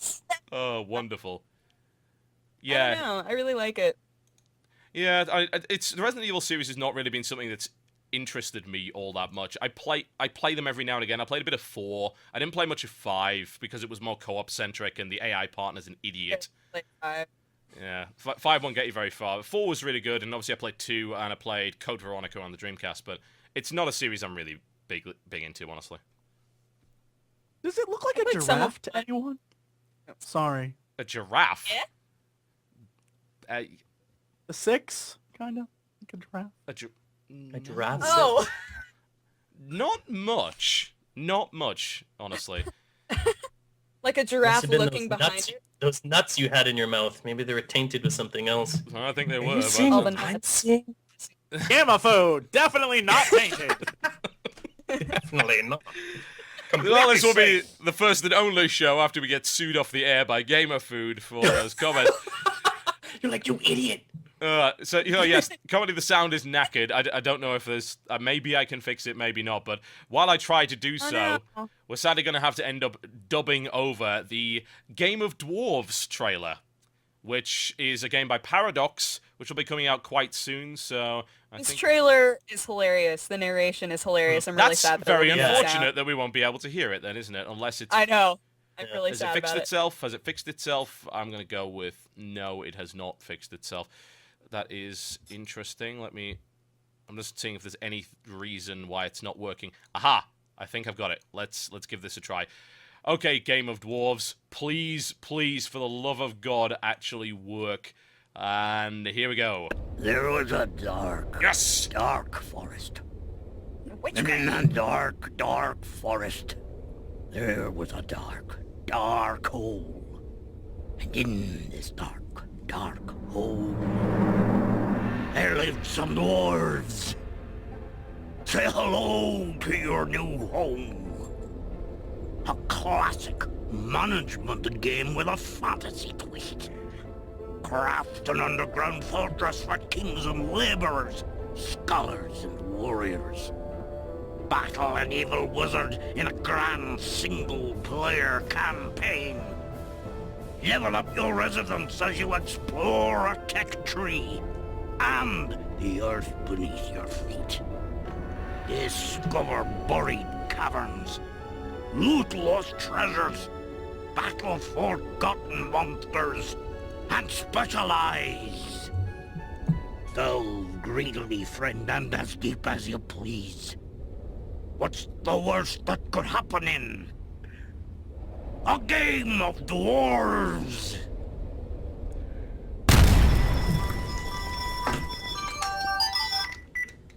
Well, that completely ruined the mood. Thanks for that, Guns. Why the hell do you have that? What the? Why is that your ringtone? Oh. Can I say that wasn't me? Just for everybody who can't see us right now. That was Guns. That wasn't mine. That was definitely Guns. But it's like people are wondering. It's like, why did they put jingle bells at like the end? Me? I can't hear it, and they're saying that sounds like one of Jesse's bad voices. It probably does. But yeah, the voice is great. Yeah, A Game of Dwarves by Zeal is also being published by Paradox, the rather eccentric PC publishers that publish all sorts of crazy stuff. Looks a little Dungeon Keeper-esque. I'm liking the look of that. Anything that's new and fun and silly is better than old rehashed garbage, so bring it on. That's what I'm saying. Yeah, the voice acting I felt was perhaps slightly forced, but I think that maybe they can... I really want to, like, stick a sponge in his mouth, because he sounds like he's got a lot of saliva, like, sloshing around while he's talking. It's just great. Maybe his mouth is full of nuts. There's a possibility. Have you thought about maybe! that? What kind of nuts, Jesse? Gamma food! The only nuts that you want to stick in your mouth! Besides Gamma food! Still be funny, but it is. Well, it certainly wasn't going to be a family-friendly show. I think that's certainly... Seriously, this can't even air on the game station. This, you know what? We'll get away with it. It's going to have to be like Game Station After Dark. We'll get away with it. Well, did you see that... Why isn't that a thing? I'm going to be critical of the game station here for a second. For about 5 or 6... God, all of these guys are disassociating themselves right now. They're going to leave. I can't hear you, what? Oh, I gotta go. Yeah. Like, just to be critical for the game station for a second, for about 6 hours they had a sketch up called Laser Boobs. Let me just put Laser Boobs. Before I... Oh, what are you talking about? Prove it. Yeah, so I emailed them and said, what the fuck is this? And then, funnily enough, it did disappear. So I don't think they're really concerned too much about the adult content of this show. Anyway, Absolutely not. Yes, Game of Dwarves, coming soon. It asks, can you dig it? Which I would respond to by saying, quite possibly. I love the narration of it, though. At first I thought, man, this guy sounds like really weird. Like, what an odd way. But as you're getting into it and it's going into the story, it's just hilarious. I was just like, guy's awesome. I hope it was, like, narrated continuously in the... I don't know why I said continuously in the actual game. I thought it was hilarious. Yeah. Funny little... It does look good. I can tell you for a fact that Yogscast are going to be all over this game. I mean, really. It has so many dwarves in it. They were... Digging holes. Yes, digging holes indeed. As a lady face, I can say that I absolutely love management games in general, so this game is like, yes, I want I'm a massive fan of management games. They're fantastic. And they're so great. there are also not enough good games that are like Dungeon Keeper, and this seems like it might be like Dungeon Keeper a bit. So, yeah. Definitely. Right.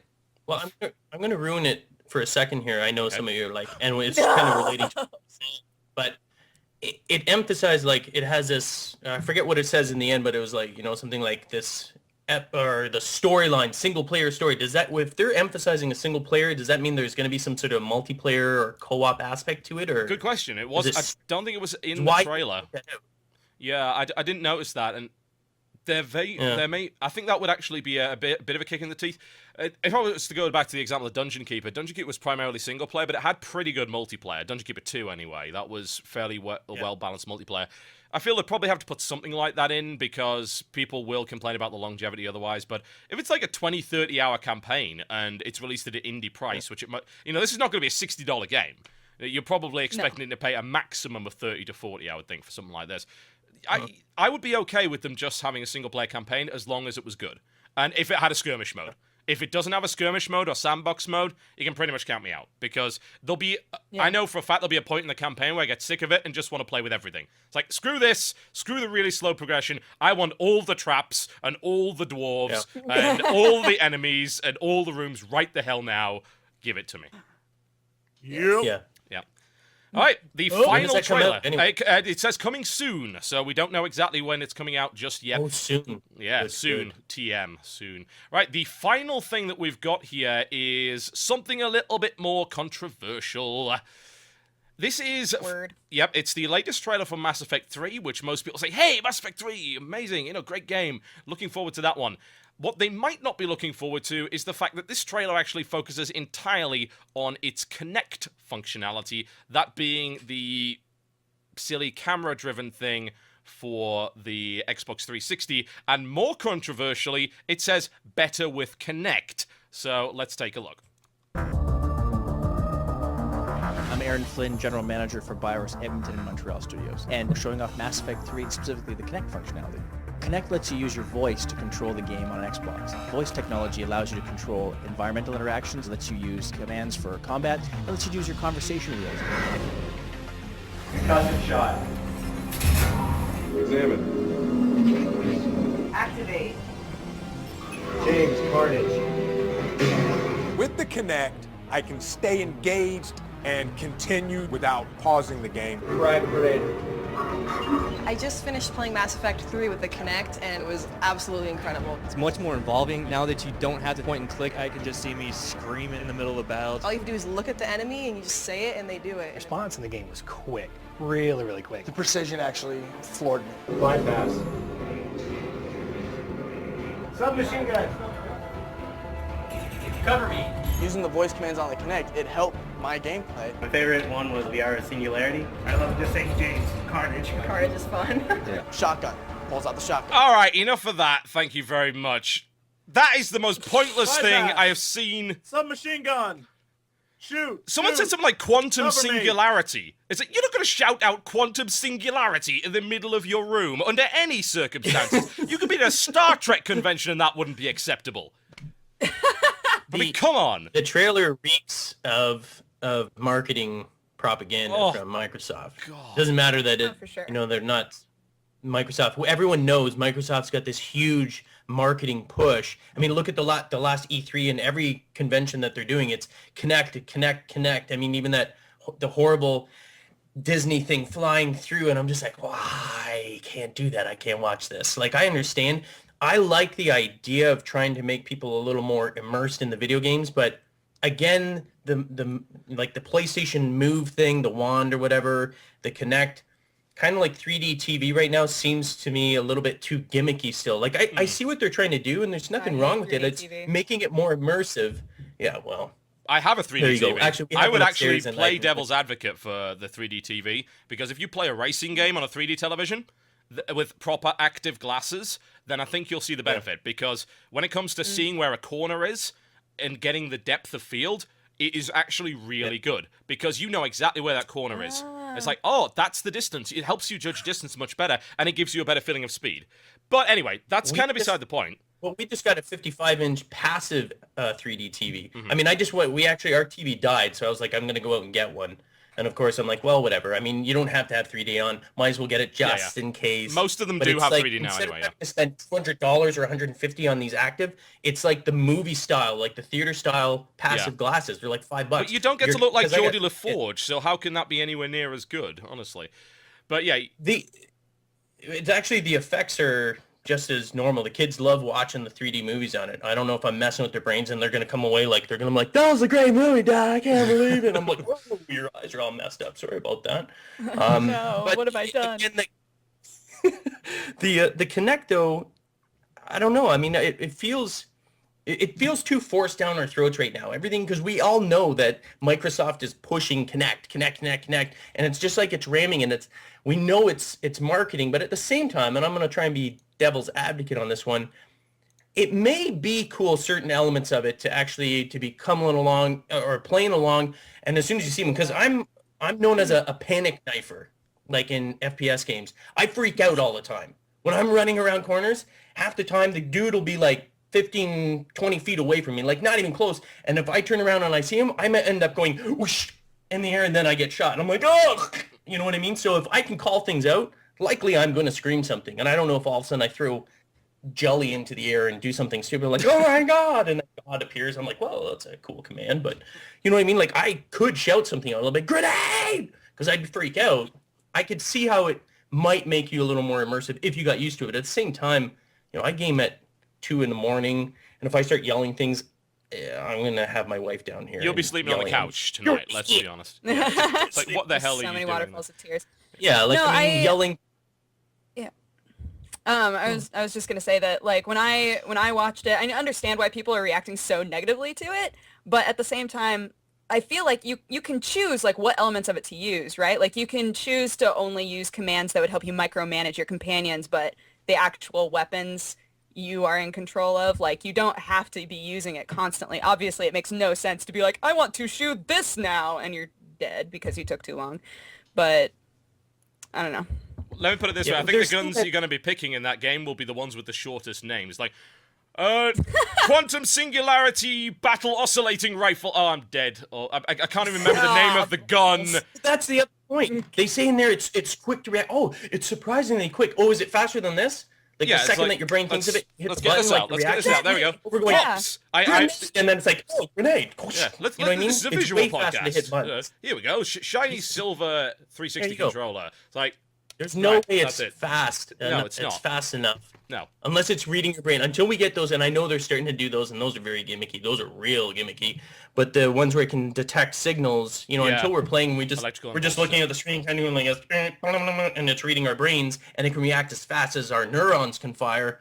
Then yelling things out versus reacting with your hands, I don't think there's a comparison right now. Way gimmicky. Sense, yeah. I see what they're trying to do, and make you immersive, but it's. I don't even think it's immersive, if I'm honest. I'm not going to go with the immersion factor because it doesn't make any real sense. Like, you don't shout out submachine gun in the middle of battle. That is not immersive. That doesn't make any sense. When you shout... Well, you can, but that can mean one of two things. Is that a grenade coming at you or a grenade being thrown? Oh, yeah, that's true. So that actually causes confusion. So I don't agree with the whole battle chatter thing, and I certainly don't agree with picking your dialogue choices by saying it, because when I play a Mass Effect game, and Jesse will have a lot to say about this because he is a voice actor by trade, Mass Effect is about two voices. It's about Male Shepard that nobody likes, and it's about Jennifer Hale, Femme Shep. And I don't want to have my voice shouting at the screen and then Femme Shep say what I just said, because it's a little weird. I agree with that. Thanks. That's all you got to say, Jesse. That's all you got to contribute. No, all right. First off, I am deeply, deeply biased against Mass Effect 3. I've said this story a million times. Early last year, I auditioned for Mass Effect 3, and I definitely did not get the part. And I was called back like 4 times for it, so I'm very bitter about it. Bitter! You hear me? But he was given the part of a supply crate. No, I'm telling you. I will tell you this now. It's for a character. It's one of the characters that no one ever picks. You know how there's always that guy who's in Mass Effect and no one ever cares about because you want to play with the chicks, right? So that's pretty much this character. And they said they wanted him to sound like a young, sort of like soldier guy, but like the Captain Kirk from the new Star Trek movie. And so the scene they gave me was like a dead scene out of that movie. So I just got it down perfectly. And then they went with some guy who sounds like a 45-year-old British dude. So super. I was like, F it. Yeah. So incidentally, I'll be heading over to the studio in about 2 months' time to record my part for Mass Effect 3. It's going to be absolutely fantastic. Screw you, asshole. So, but the thing is that like I'm already like super biased. Like I don't even know if I can play the game because if I hear the voice, I may just have like a shit fit and lose my mind, right? But with that said, I'm still like deep down. I played the first 2. I'm gonna have to play the 3rd one just cause I love the games, right? To say I'm not like cause something that stupid would be just a lie. I'd be like, hey, gotta make out with the girl characters, right? So I like how that was my focus of the game. Right, like gotta do the girls, right? Meanwhile, there are people killing other. I'm an idiot. I'm a moron. So what happens is the Kinect. The best part is the Kinect. They're selling it like this is some state of the art, amazing thing where you can yell it. the Kinect was invented for movement and game interaction and stuff, and basically it's a glorified microphone. Like, what a $150 microphone. This right here is like something that you would spend, I mean, ridiculous. That's even what cheaper a than waste that. of an innovation to be like you're shouting at it. Really? You can't like move your hands to shoot? That would have been like innovation if it had like the idiot standing in front of it like, oh, look, I'm blocking. It's me. I'm being shepherded, right? Instead it's like like being able to like they do were, motions. but they're not even focusing on that at the minute. That's the stupid thing about it. I've always said about the Kinect that Kinect should never be, except for very specific games, the Kinect should never be a control method. It should be a supplement. It should be an accessory. Like head tracking, for instance. Head tracking is something that is useful. For instance, on the PC, there are head tracking units that are used by people that like flight simulators. And people that like space games like X3 and something like Evercron Mercenary or even the older stuff like Freelancer. That's useful. If I look left and right, sort of like this, it actually angles my head in the cockpit. That's useful. That's something Kinect could do. But as a full-on control method, no. No, and certainly not for shouting at it. As you said, it is a complete waste of time. You could do that with a $5 Xbox headset and have exactly the same result. Right. So exactly. what's the point? Yeah. It comes with the freaking headset. You could have just made that a feature and said, like, look what we've added to your game. Like, this is something cool so you can bad, turn on. Yeah. Instead, they're like, you need the Kinect to use it. Retarded. Yes, and that is a good way to go out of this Please, segment. Yep. please don't sue me. Yeah. All right, folks, we're going to be back talking about our topics that we brought in to the show. We actually brought a topic along. We're going to be having words as regards to that. In the meantime, we're going to go to a quick commercial break and some fantastic music for those of you on the live stream. We'll be right back. You are currently watching the Game Station podcast with myself, TotalBiscuit, Dodger, Jesse, and Gunns4Hire. Welcome back to the show. What the hell? Hello. Hello, kitty. No, I'm a cat. Hey there, cat. Oh, I'm so tired. My day's been so long. This podcast is taking up all my time. All I want to do is get some catnip. What's going on there, fellas? I am never doing this How can podcast you again. even start a conversation? You don't. You The just Cheshire there's Cat. nowhere to go from here. There's Just I'm here. nowhere I'm to doing go this. from here. So look at the hookah in the background. Yeah. Well, on the plus side, at least an improvement to your usual looks. That's right. You're not I the can't only one discuss that can be catty. Ah! Yeah, Anyway. that's a funny that. joke. Yeah, it's You pretty probably- good. Anyway, so Hey, Dodger, yeah, like that green hair, baby. Yeah. please don't. Oh, that's cat. That's cat for it. Hey, super hotness. Shut up. Yeah, just stop. All right. Anyway, so yes, unfortunately, Jesse Cox's image was removed as a result of a SOPA copyright claim, and we are back with our chosen topics, and we've got a topic from each of the three guest hosts today. And Dodger, why don't you start us off with the one that you brought in? the one that I was thinking about was how people will constantly, and I know that like everybody's been talking about piracy lately, but it's just something that I've had a lot of discussions with people about at work this week, so I've been thinking about it a lot. Just I was wondering what you guys thought about the whole idea of, well, it's okay if I pirate this game because if it's good, then I'll buy it. And whether or not that's like a legitimate thing to say, because I only know, I think maybe one person out of everybody that I know that pirates things that will actually buy it later, that feels that integrity. And it's just, it seems like such a flimsy excuse because it rarely happens. Yeah, this is actually something I discussed on Mailbox a couple of days ago, and that's kind of the same conclusion that I had. My comment there was that if it actually happens, and if you legitimately do that, then more power to you, because no harm is being done there, and I can understand your point of view. The point of view being that buying a $60 game these days can be a risk for some people because more often than not, you will get something that's disappointing. Maybe it doesn't even work properly and things like that. I can understand why you do that. And if you do buy it afterwards, if you genuinely enjoy the game, then great. The problem that I have is that it is something that, as you said, people might use as an excuse, and I feel that people will rationalize away the purchase. As in, they'll get to the end of the game, they will then say, oh, you know what? I didn't like this bit And it's like, but you just played a 25-hour Yeah, game yeah. and you enjoyed 24 and a half hours of it. You But played didn't like- all of it though. Yeah, you played the whole thing. You didn't enjoy it, you'd drop it at an hour and say, you know what, I really don't want to spend any more time on this. You don't play it, complete it, and then go, Yeah, it's like, I'm not really sure Exactly. about it. especially for me, if I play a game and I don't enjoy it, then I generally just stop and just never do it again. Duke Nukem Forever is a prime example. I'm not really sure how Jesse managed to make his way through that game. Oh yes, you were drunk the entire time. I was drunk. I recorded it drunk. That's what I mean by doing it live. That's how you play it. Record it drunk. It's and the only that's way how to you play go. it. Yeah. Yeah, I was sick by the end of it, but it was so worth it. Yeah, I forced my way through 5 hours of that game to do a conclusion video on it, and it made me sick just to do that, because I know for a fact there's games that I've enjoyed more that I haven't had the time to do that with, and I felt like I wasted 5 hours of my life that I will never get back again. But yeah, again, the point about that excuse is that for a lot of people it is an excuse. But here's my problem with it, and this is an issue I have with it, and I don't care about the excuses and everything like that, but that's fine that sometimes, you can argue that kind of model would work. When you put it out there, it's kind of like talking about free to play. Let people try it, but like, you know what? If I try it, I might buy it. But you know what? That should be up to the developer, the owner of said content, to decide whether or not they allow you to actually do it. This isn't, yes, it can help some of these smaller developers. I would say that, I think there's even a company, I can't remember which one it was, but they put like a Pirate Bay version of their game where you could be a pirate. I don't know if you guys remember that. Yeah, I know And who it they're was. saying, hey, That was a game called No Time to Explain. I can't remember the name of the company. I know I did a video on it, but yeah, they actually put out a pirate version where everyone was wearing pirate hats, and that actually that was good. Like, hey, that's kind of cool. I'm going to buy it.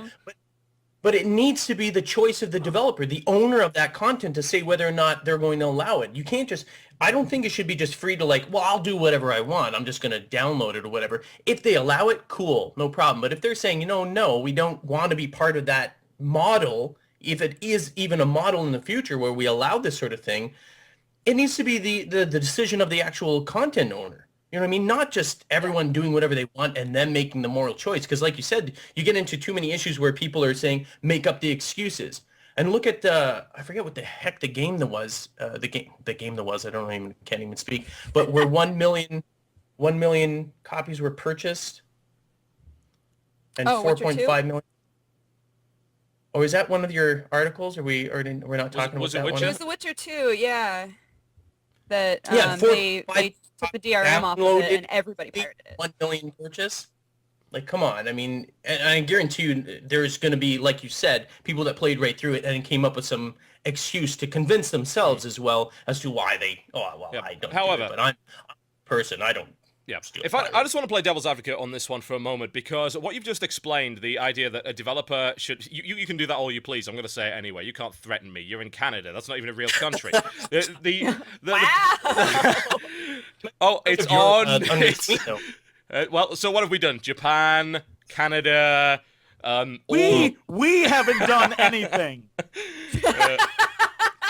The African zombie nations, yeah, we definitely insulted them. Anyway, the thing about that is that what you've just said is that piracy is, in that sense, kind of a market force, because if a developer doesn't provide that, then it's going to increase the likelihood that somebody pirates the game. So surely, yes, it's a valid decision, a business decision, to make the choice to offer a extensive trial, but if they choose not to do that, then piracy is going to happen whether we say that it's wrong or not, whether the company says that it's wrong or not.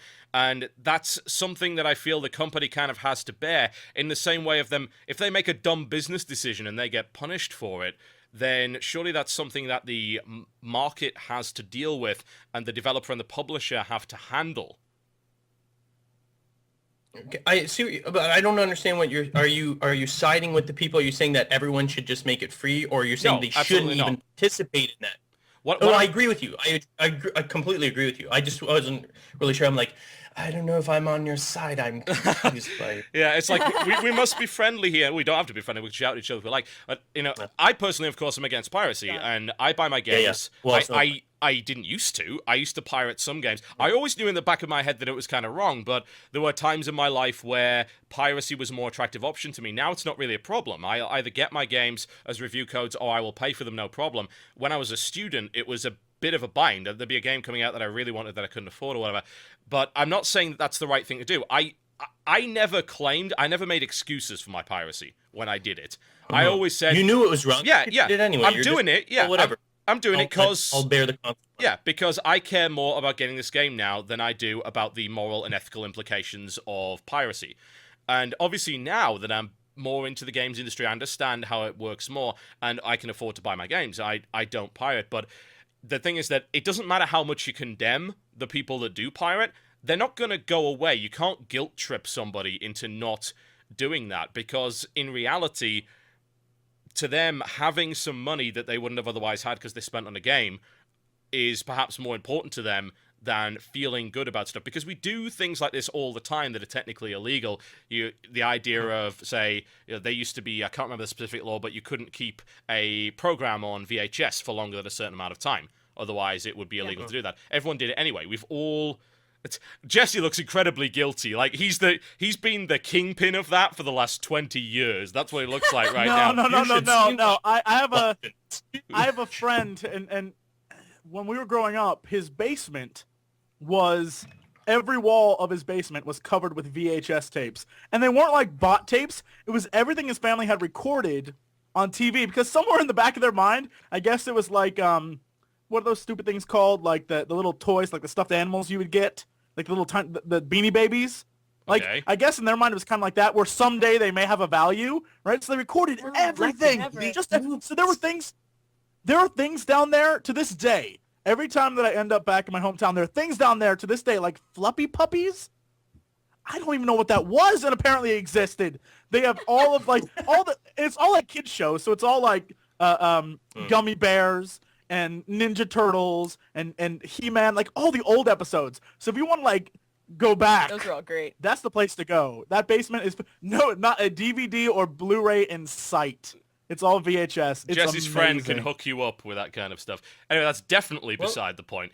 That's mixtape. Yeah, I was trying to just say, what was the original topic here again? I'm not sure. Jesse's very good at derailing. He's extremely good at derailing. I enjoy the derailing, though. Sometimes it goes to the magical places. Bear. Jesse just pirated this discussion and ran off with it. Oh, dear God. Why? They are the gummy. You know, of the positive... I love memories. Gummy Bears. That's what you were just singing. I just realized what you were singing. I'm like, I shouldn't say that. I take that back. Can you mute that? I despise Gummy berry I never juice. said that. This was about games, right? This podcast? No, Yes. Gummy berry juice. Oh my God. Stop with the gummy bears. Oh, God. Anyway, yes. And there's ounce. I wonder why I got the job of hosting this show. Probably because I'm the only one that could steer it back onto course. Anyway, the point is that people do things that are illegal, via a civil matter. Usually not criminal, but they're illegal in terms of civil cases, copyright infringement, things like that. This happens all the time. Lending movies, games to your friends. That happens all the time. Making a mixtape for your friends, sending file sharing a few MP3s to your friends. They do that without really a second thought, and this is going to happen one way or the other. And the worst thing you can do, this is what Gabe Newell said. Gabe Newell, of course, being the CEO of Valve. Valve, they run Steam. They made Half-Life, Left 4 Dead, Portal 2, etc., etc. He has said time and again, piracy is a service problem. You'll never completely eliminate it, but what you can do is to convert a lion's share of the people over by providing a better service than the pirates do. And he's, claiming that Steam is just that. I don't necessarily agree, I might add, because I have some problems with Steam. And Steam is certainly not a venue whereby concerns like the ability to trial a game are actually addressed. For instance, the new service, which has been over in the States for a while, so Dodger's probably heard about it. Guns, I'm not sure if it's in Canada. It's just come over to the UK. It is called OnLive. It is a cloud gaming service. It's the game streaming service. That actually lets you trial... What is OnLive? I actually explained that in a 40-minute video. One more time, I'm going to shoot myself. OnLive is cloud gaming. What is cloud gaming? What is cloud gaming? Yeah, what is cloud gaming? What is cloud gaming? Yeah, you can trial all the games. And decide to play it later, except they actually cut you off. that perhaps I could agree with that and I would allow that model. I don't like this. I'll play the entire game as a trial, yeah. And I didn't like the color. There was some sort of, I didn't like teal. I don't like the use of teal in it. I'm not apply it to that. movies for a second. You know, you go to a movie theater, you trial the movie for its entire length, then walk out and say, you know what, I didn't like that one bit with the kiss, and then just leave. Yeah, I don't think that's going to happen, isn't it? But it seems like a fairly good idea. Kiss, I just hated that. Yeah, that's that movie with the kiss. Demo. Everything had a demo. You know, some sort of free demo. You know, you should nip that in, if possible. Like a good size demo. Yeah. There is an expense element. Some people seem to have this mistaken idea that game developers are literally swimming in gold. You know, they're Scrooge McDuck style. No, they're not. There are some that are. Most of the time, it's publishers that are making most of the money. There are indie devs and indeed medium-sized game development studios that are going under all the time and are being shut down because they didn't make enough money on whatever game. Game development is a very expensive business, and that some developers simply cannot afford to put a demo out, but I feel that they should really be prioritizing it. And not only a demo, but an honest demo. It's got to be an honest reflection of what the game is. Because if you put out something that's like a movie trailer, this is something I said in the mailbox, that there are movie trailers that have scenes that aren't in the movie. And it's like, I was looking forward to seeing the rest of that scene. Where the hell's that gone? Oh. Well, it's like trailers for video games, doing CGI rendered that has nothing and never you'll see in the game. That annoys me the most. Like, when you see something, I want to see how amazing the game is going to be. And if it's not visually amazing, show me the gameplay that actually draw me in. Dead Island. Exactly. Yeah. That's Dead Island. Like, that trailer was awesome. If that was a movie, I'd watch the movie because it was such an awesome scene. It was good, yeah. But totally got your hype so high that when the game came out, it was nothing like that. It's like, what is it? Live up it's Borderlands with zombies. It's pretty much it. Yeah. Oh, pretty much. Yeah. Yeah, that's exactly what Dead Island was. Yep. I think that we can kind of all come to the agreement there that that can be an excuse. It's legit if you do it, and actually, more power to you, because I used to. But for a while, I had this idea in my head that I could make that excuse, and then I realized, every game that I've made that excuse for, I never actually bought it because I never had the willpower for it. And that was when I was a lot younger. Yeah. So I feel if you've got the willpower to do that, you're a stronger man than I was. I'll tell you that for a fact, because I said that to myself and I never freaking did it. So, I'm going to say that most of you out there that do that do not buy the game. So likely, that excuse is bullcrap. Well, I'm not going to sugarcoat it. That's bullcrap. Most of those people don't buy it. It's just some excuse that they think they can pull out. They say, well, I will do this eventually someday after my 100 games that I play. Sometime. Let's be honest. That's absolutely true. No, you're right.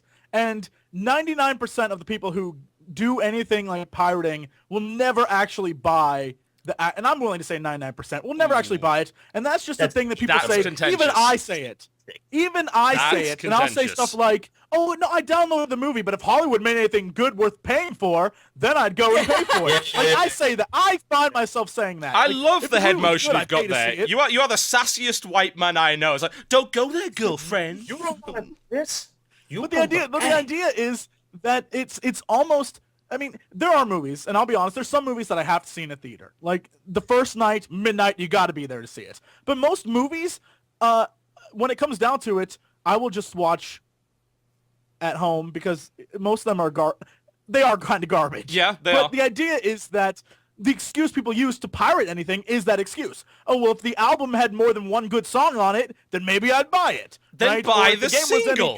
You could buy the one song on iTunes. Why waste your time on something that's terrible? On iTunes. Yeah, I don't get this whole idea. It's like, are there not enough games out to play that you have to pirate bad ones that you claim are terrible? Why are you wasting your time on this? I wish I had that kind of time these days to play bad games. There's also stuff that I think, even though this is kind of like, I'm sort of looking at like a half-full situation, I think a lot of gamers should, or not gamers, but game developers should really look at what's being pirated. And like Witcher 2, for example, I'm willing to bet a lot of Witcher 2 pirators pirated that game because they couldn't get it legally. Like, they just couldn't get it. Because just think about the content of that game. That game has like softcore porn in it. Right. Okay. There's some. Yeah. It's not just. It's not actually just softcore. You see pretty much everything in a lot of those scenes. Oh, well, I mean, like, but this is the first game where like people are doing it. It is like, I'm gonna take you out for coffee. No, this is like Like, oh, let's do it right now. And characters will walk around up above while they're banging below, and she's like, oh, and the guys up above is like, what is that noise? Well, right? Like, that's a real scene. That exists. Yeah, it's in and there, so, like, it's super dirty. And so I can understand how a lot of people wouldn't even have access to that. So it almost makes me say, like, maybe a lot of developer with kids are getting it, for situation, instance, like teenagers are grabbing that game that's what I'm because thinking. Like, the same younger as, kids who couldn't get it. Yeah. And It's so, like when I smuggled as a 18-rated developer- movies into my house when I was like 12. It's the same kind of principle. Right, like, I couldn't like, buy as the a young, video. especially as a young guy. You're used to stuff like that. Yeah. As a young dude, everyone goes through that rite of passage. Sorry, Dodge. Everyone goes through that rite of passage. Like, I gotta get this move, right? And so I'm telling you that maybe a company like that should look at the people who are illegally getting it and say, like, damn, we actually have something really amazing here. Like, sure, they're pirating it, but if we can come up with a way to do something better than what the pirates are, like, Witcher 3 could be stellar. Because if you actually played Witcher 2, the gameplay in that game, that was a fun game. It's a good Despite game. the fact that it was hard, It's there was hard. lots of So nudity in it. It was a fun game. They couldn't download it. I don't think it was just. I don't think it was regional. I think maybe it could have been banned in 1 or 2 countries. I'm not sure. Australia. Maybe. Australia's very like, rating systems. Yeah, it But could, that's just they the did not. They did not edit that game. So that's what they than them. Government's protecting their people. You just got to trust in your government fully and completely. Yeah. Never trust. As an American, I will say never trust your government. Ever. I love that because Guns was going on a rampage, and because Jess was talking as well, like his Skype was cutting out, so it was the best thing to watch. It's like that could just be a GIF on loop. It would be wonderful to watch. But your point is kind of true. Like, but I think that the for Witcher 2, the most important point is like the piracy figures. As you said, people pointed to it as PC gamers being really ungrateful. It's like, oh, well, this game is amazing. It came with a lot of extras. It was well priced. It's one of the best looking games of 2011. Graphical wise, it's hard to beat The Witcher 2, honestly, because that game looks phenomenal on a really good system. It blows every console title out of the water. It is gorgeous, really good. And it's got a lot of content, and they released it DRM free. But it got pirated anyway. And like, oh, why did it get pirated? PC Game is so ungrateful. But I think the point that you made there about teenagers is actually extremely valid, because that's an 18-plus rated game. And honestly, they can't buy it in stores, and chances are they can't get it over digital distribution either, because what credit card do they have? Their parents. Right. So your parents go, oh, what are you buying? Witcher 2? They take one look, it's like, this is an 18-plus rated game. And then they see under the little, PEGI rating that says, strong sexual scenes, like, no, you're not having that. So I have to wonder if that's valid. But yeah, that's pretty good. Anyway, we want to move on to the next topic, because otherwise this show will be 20 hours long, which might be enjoyable to some people, but we are dragging on so much. 20 hours of fun. 20 hours of fun. So Jesse, you brought along a topic. Why don't you tell us a little bit about it? My topic is a little bit more nerdy than the previous two. It simply goes to MMOs. I love MMOs. I think they're wonderful. My topic is simply this. It's actually a question. Have MMOs become completely stagnant? Was WoW the pinnacle of MMO progression and innovation? Because if you look at what's been released since, it's like game developers have just shut their brains down and either tried to mimic it or go back. Games that have come out since 2006, 5, whatever, that are MMO based, either copy the WoW formula, which is, you have the keys at the bottom and you do your like button pounding, or they go back to like the old Asian style where it's you spend 12 hours grinding a level, right? I've seen no innovation, and a lot of people are saying like games that are coming out like Guild Wars 2 or Terra, things like that will promise you this like great, amazing world of MMO gaming, yet for some reason, the stuff they have shown is very like, I don't want to say closed, but it's, where they have control over what they show the public or what they allow the public to see. And so basically my worry is that gaming in general as an online MMO style where you're playing with other people doing that thing is essentially, I fear that it has reached about as far as it can go with the technology we have. Because it's, so far, everything is just a WoW copy. And even though they add new things to it, that's an interesting it's thing WoW. that you said technology. Is it technology that's limiting? Because that can stretch over to a lot of categories, not MMO, because I talk about that all the time too with even FPS games. You know what I mean? Like there's something that's just like this cookie cutter recipe that they seem to be using, and are the developers stuck on that? Let's talk about the MMOs. Are they stuck on it because of limitations based on technology? The graphic cards are getting better, this is getting better. Is that the problem, or we're not breaking through. Someone needs to create something that blows our mind, something completely out of the, I hate saying out of the box, but out of the box. Go for it, Dodge. Oh, I was just going to say, well, I mean, people continue to try new things, but it just always winds up, like Jesse was saying, it just always winds up coming back to, well, the WoW format works. Let's steal what works and then try to build on it. And I don't know whether or not they're the people that utilize that WoW format. I don't know if they're building enough off of that in order to create something new that could then spill over, if that makes sense. Possibly. I think that... Sorry, go ahead, Jesse. No, by all means, you're the master of the ceremonies. Go for it. Yeah, when it comes to MMOs, I could. I'll sit here eating my nuts. I could talk about this all day. Funny enough, I actually want to hear from Gunns4Hire on this issue because you were telling me that like the Old Republic is really one of the first MMOs you've gotten into. But before I say that, I just want to make a point that the reason that people have aped the WoW formula is that, if anything, over the last 10 years, gamers have proved that innovation is something they're kind of scared of, and iteration is something they really like. If you look at how successful Modern Warfare has been, the Call of Duty series in general, then I think you can see that. But the problem with MMOs is that what the developers don't understand is that you can iterate on the concept of WoW, and people will want to go back to WoW because of its familiarity and the time they've spent there. And once again, we go back to the topic that I said earlier. You invested time into something persistent. It's really hard to leave it. It's very hard to leave it and then go to another game that's quite similar and say, well, you know what? I'm more comfortable with World of Warcraft. I want to go back to that. I was happy there. I had so many good times. That's a big point, especially with Rift and Star Wars: The Old Republic, the two big games that came out in the last year. They're supposed to be like the WoW killers. Rift was WoW, but with a Rift basically system. WoW. So that was their big thing. And essentially, when you hit 50, there was nothing to do, and it was like, well, I might as well just be playing WoW. So everyone left and went back to WoW. Then you had Star Wars. Star Wars came out a month or so ago, maybe 2 if you got an early release. Doesn't even matter.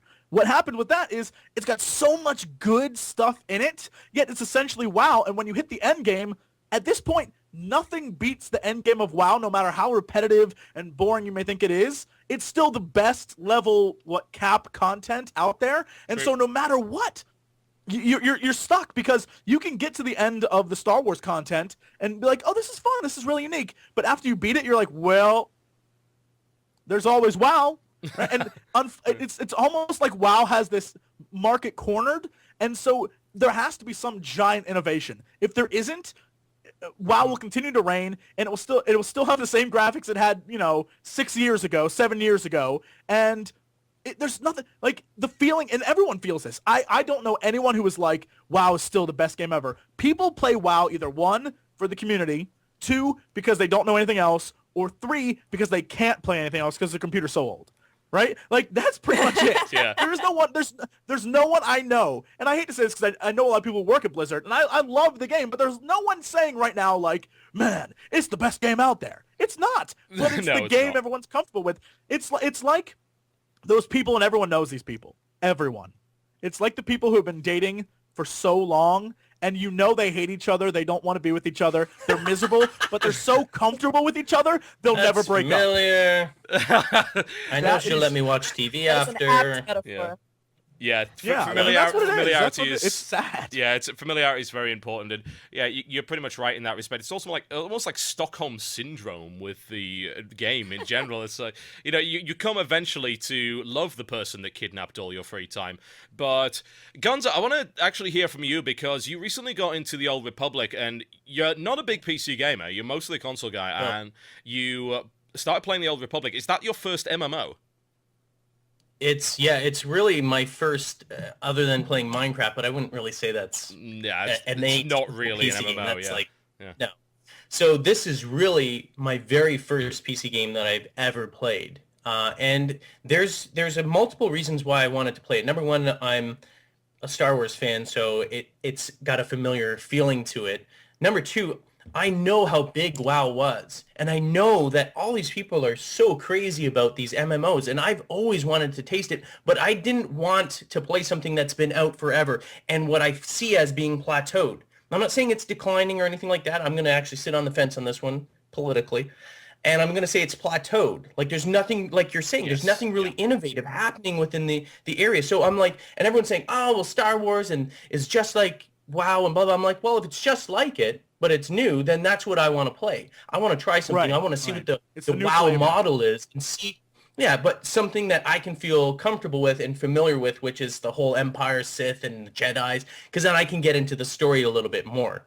Yeah. And I got to say that I really like it. I mean, I see why people get addicted because I am putting all these hours in. There's so many cutscenes. There's so many crazy storylines, and I want to progress my character. I want to get into the PvPs, and you know, I'm trying to use the skill tree and upgrading my friggin' force powers. And I'm like, yeah, I'm a powerful Sith, and I'm getting into it, and I'm getting addicted to it. Oh, you're getting into it. I can see that right now. You're actually channeling the Force at this very moment. It's pretty impressive. Right. I just want to point out.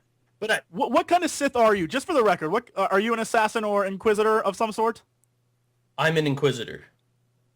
I just want everyone who plays as a Sith Inquisitor, either assassin or sorcerer, gets so worked up about their character because there is nothing like shooting lightning from your hands at anyone and just the sparkly things. I'm just like, because I always think of the movie when the Emperor's like, "Then you will die," and I'm like, "That's what I want to do." Right? Like, I'm telling you, that's the best feeling in the world. Like, yeah, it's you know what, when I play with with Spider-Bite and Bentley, like the crew that I hang with or whatever, hanging with, they've got the powerful character. They're a bounty hunter, and the other guy's like the friggin' warrior with the dual lightsabers, and they go in there and I'm sitting back and I'm like, well, I'll just heal you a little bit, but I'll zap this guy, and I don't even care. I'm just like, yeah, I'll zap that guy. I'm like having a great time playing it. I see why people are addicted to it. I see why people get into it, because you have to invest a lot of time. This isn't something that, I'm used to FPS games. You go in a lobby, done, it's done. It's like restart, refresh, something completely new. Whereas this, it's like it's not done. You finish the battle, it adds on, and now it's the next point of the story. Now it must continue. You're taking what you've just occurred, a big battle, and now you're going on to something. And it's like, well, you want it to keep going, and you've invested and you've created this character, and it's like this story that's building on it. And I was just like, wow, like I totally see why these things are so addictive. I can't compare it to WoW, and nor did I want to, because I don't want to be one of those people that were like, well, compared to this, it's kind of the same thing. I just wanted to see what it was like to play an MMO as someone who's never played one. And for me, I hate to say it, but I'm not one of those disgruntled WoW players that are coming in and critical of everything else, because I can't compare it. I can tell you that I'm playing Star Wars: The Old Republic. I can tell you that it's addictive and it's very fulfilling to me. Like I didn't know what to expect. I didn't have any pre-notions because I've never played one, but it's a great game. I really like it. I like the cut sequences. It feels like I'm in a story, like a huge epic story that's ongoing, and I want to see the story progress, and it will take me months maybe to do it. And the fact that they can add new stories to each class gives me a feeling like I can keep playing it. Yep. But I don't know what the innovation is. I don't need the innovation. But think about it this too, though. If you look at COD, you're saying, it needs to be innovative or it's not going to go anywhere. Whereas you get record-breaking sales, which means even more people are coming into this system that seemingly is cookie cutter, same thing year after year, and yet it's still breaking records year after year, which means you're getting this influx of more and more players. If Star Wars: The Old Republic can do the same sort of thing and get that surplus, those new players that have never played that particular style, whether it's World of Warcraft or an MMO like me, it's going to add on to it. And I don't know if it needs to be, fixed. You don't know if it needs to unstagnate or whatever. I'm so happy. No, I'm thrilled because honestly, I have like an epiphany. I had an epiphany that this episode needs to be titled something like, I don't know, it has to do with Dynasty Warriors, because I'm convinced what you were just talking about is the fact that eventually, because you were saying COD and all these games, Modern Warfare 3, or 4 and then 5, and then as it goes along, eventually they'll all become versions of themselves, which is pretty much Dynasty Warriors. So eventually every game will be, I'm pretty sure that by 2027, everyone will be like, Dynasty Warriors, that's the new game. Everything's called Dynasty Warriors. Everything is just you're killing dudes to rock music in ancient China. That's pretty much it. The entire thing that we've decided here today is that eventually all games will follow the Dynasty Warriors model, where basically it will. They make the It'll same be like game Dynasty every year. Warriors 8, the exact same game, updated graphics, and no one gives a damn about the story or anything else because they played it before. They just need to have the new one because it looks pretty. Yeah, that's kind of sad, Welcome to the future, ladies and gentlemen. You are a depressing man, Jesse. What can I say? Can't wait. Dodgy, you're not really much of an MMO player, if I recall correctly, are you? So, No, I was very much into EverQuest. yeah. And then I played a little bit of WoW, and then I dropped it because I was failing biology. And that's basically like... Whoops. that was my MMO life. Other MMOs I've literally just like played for a few days or maybe like a few weeks and then kind of dropped them. They haven't. Honestly, EverQuest was the one that I played the longest. I don't know why, because I enjoyed WoW more, but I think EverQuest was my first time like playing something where I was like so invested. So yeah, and the funny thing about EverQuest is the fact that WoW nicked most of its ideas from EverQuest, and anyone that's played EverQuest can certainly identify a lot of the features, including just the basics of how to level up, the way that the UI is set up, and indeed later on in EverQuest's life, the way that questing actually worked, and it becomes very, very obvious. The thing about stagnation, and I want to come back to the point you made about technology, is that we are getting to the point where more games can become massively multiplayer. And I'd like to cite an example. PlanetSide 2 is coming. PlanetSide was a FPS, a massively multiplayer online FPS that was released, if I recall correctly, in either 2002 or 2003. And that supported up to 500 players on one map in a combined arms battlefield style.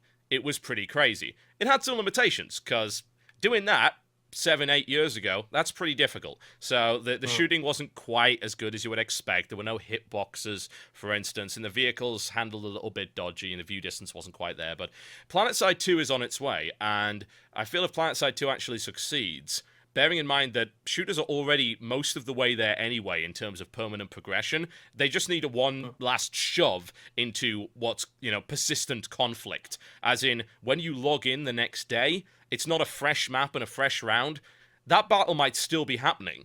When you go back into that continent, the battle will have gone on while you left. And that's where technology is going. And I feel that we're going to see more games have the MMO stuck in front of them. We're going to see MMO FPS, I think, will be the next big thing. We're going to see more massively multiplayer online sports titles. We're already seeing them to some degree. Yeah. The management titles, for instance, in the UK, there's a game called Football Manager, which is, of course, soccer, and that game has an online mode. So there's all sorts of stuff like that, massively multiplayer Football Manager. And we're going to see MMO just added to more and more genres because the technology is now allowing for what we couldn't previously do because you simply couldn't support that many people in that format. It's the idea of only in the last few years have we gotten to the point where fighting games are even playable online. Because before that, you couldn't do it. The netcode just wasn't up to scratch. There was too much latency. Now, playing a fighting game online is doable. And the more that this kind of thing advances, the more games I think we'll see have more of an MMO element to them. Well, what about the innovation, Jesse? And this is a game coming out too, where it's combining. I can't remember the name of it. I know you guys are going to come up with the name. Where it's a PC MMO that's happening right now, all in space, huge. It's starters. Dust 514. That's what you're looking That's for. exactly EVE what Online. That's what I'm thinking Dust about. 514, that integration there, because in all honesty, I'm an FPS player predominantly, right? I mean, that's what I enjoy playing. And when I read about that, I'm like, that is so cool that there's another, just knowing that when I'm on the planet, because I'd be the PS3 guy doing FPS because that's what I enjoy, knowing that there's actually an entire active, real universe going on above my head where they're actually doing something and hiring me as a mercenary to fight a real war for something to actually gain. I'm like, wow, that's a friggin' cool concept. I don't know how it's going to play out and how smooth it's going to be, but the integration of that. They were what? People got really pissed off at that. It's funny to watch your perspective as kind of a console gamer. PC couldn't play the FPS part. Exactly. Basically, some of the PC games, particularly Eve. Eve's quite a hardcore MMO. It's got quite a...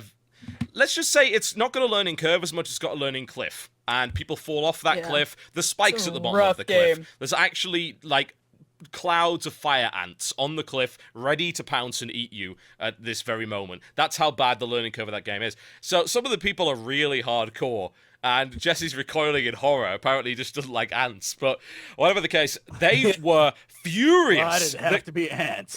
Those guys were furious that console gamers would influence what was going on in their universe. There was outcry, massive outcry about that. So that's fanboy bullshit. I'm just putting that out there. Who cares? I think the concept altogether is amazing. I don't care if it was PC, Xbox, whatever. Let's just say gamers. There's gamers playing the concept. That's what I'm looking at, is the concept of this MMO happening in space by whoever's playing it, and then this concept of another person. Because, I mean, this integration, I mean, it seems like only PS3 allows integration with PC, like with Portal 2 or whatever. Yes. Microsoft doesn't want anyone jumping in their game, even though Microsoft is PC, so I don't know why. Anyway, whatever. But you know what I mean? I don't like that. I know they're saying, oh, the FPS guy is going in there, but whatever. If they get done, as long as they're getting the job done, because I mean the game itself is the PC gamers don't play on the planets anyway. They don't fight the FPS games themselves. So that's my understanding anyway. That is true, yes. So who really cares? I mean, it's an added element. It would be exciting to interact. I mean, the fact that if it's just a console, because it's a console gamer, rather, I look at it as a gamer. We're all nerds. That's why I shouldn't say you're nerds. You're like, I'm not a nerd. I'm a nerd and I don't really care. I'm assuredly a nerd. I do not find that offensive at all, good sir. Thank you very much.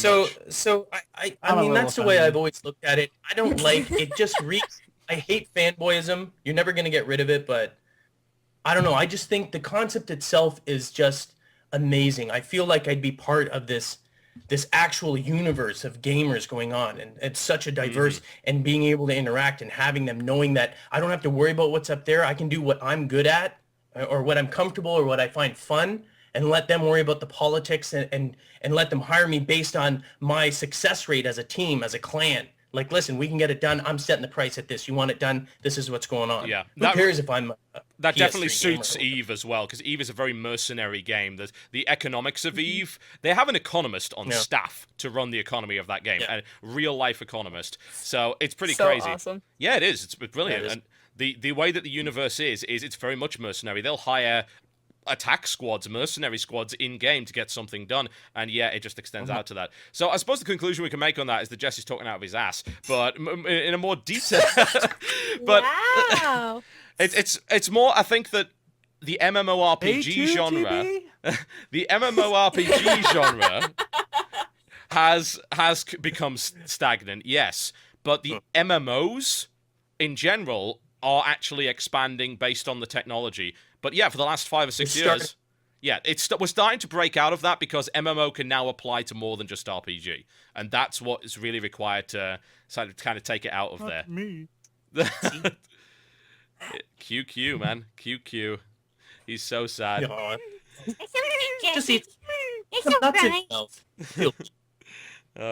So the last topic before we go into... There was another one?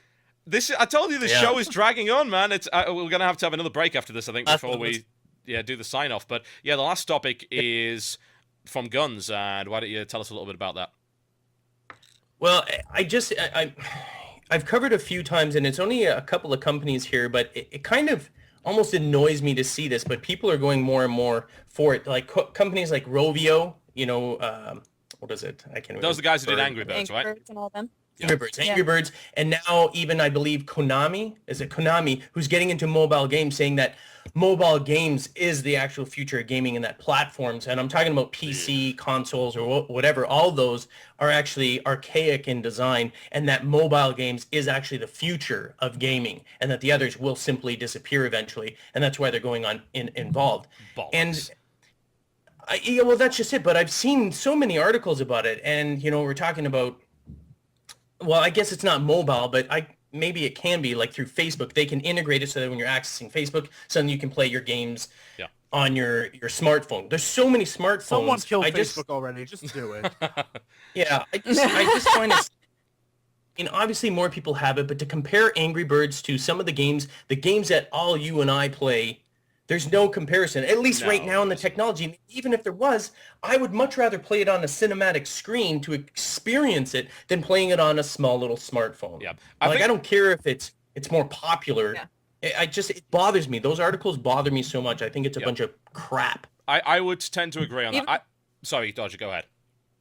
I was just gonna say, even in terms of like mechanics of the game, like control of the game, you're never gonna have the amount of control on a mobile device that you have with a controller or with a joystick or a keyboard. You know, any of those options. Like, there's just no way. Yeah, I think that where we're going, and this is where a lot of these articles just seem to completely and totally miss out the point, is that we're not going towards mobile gaming, we're going towards platform-neutral gaming.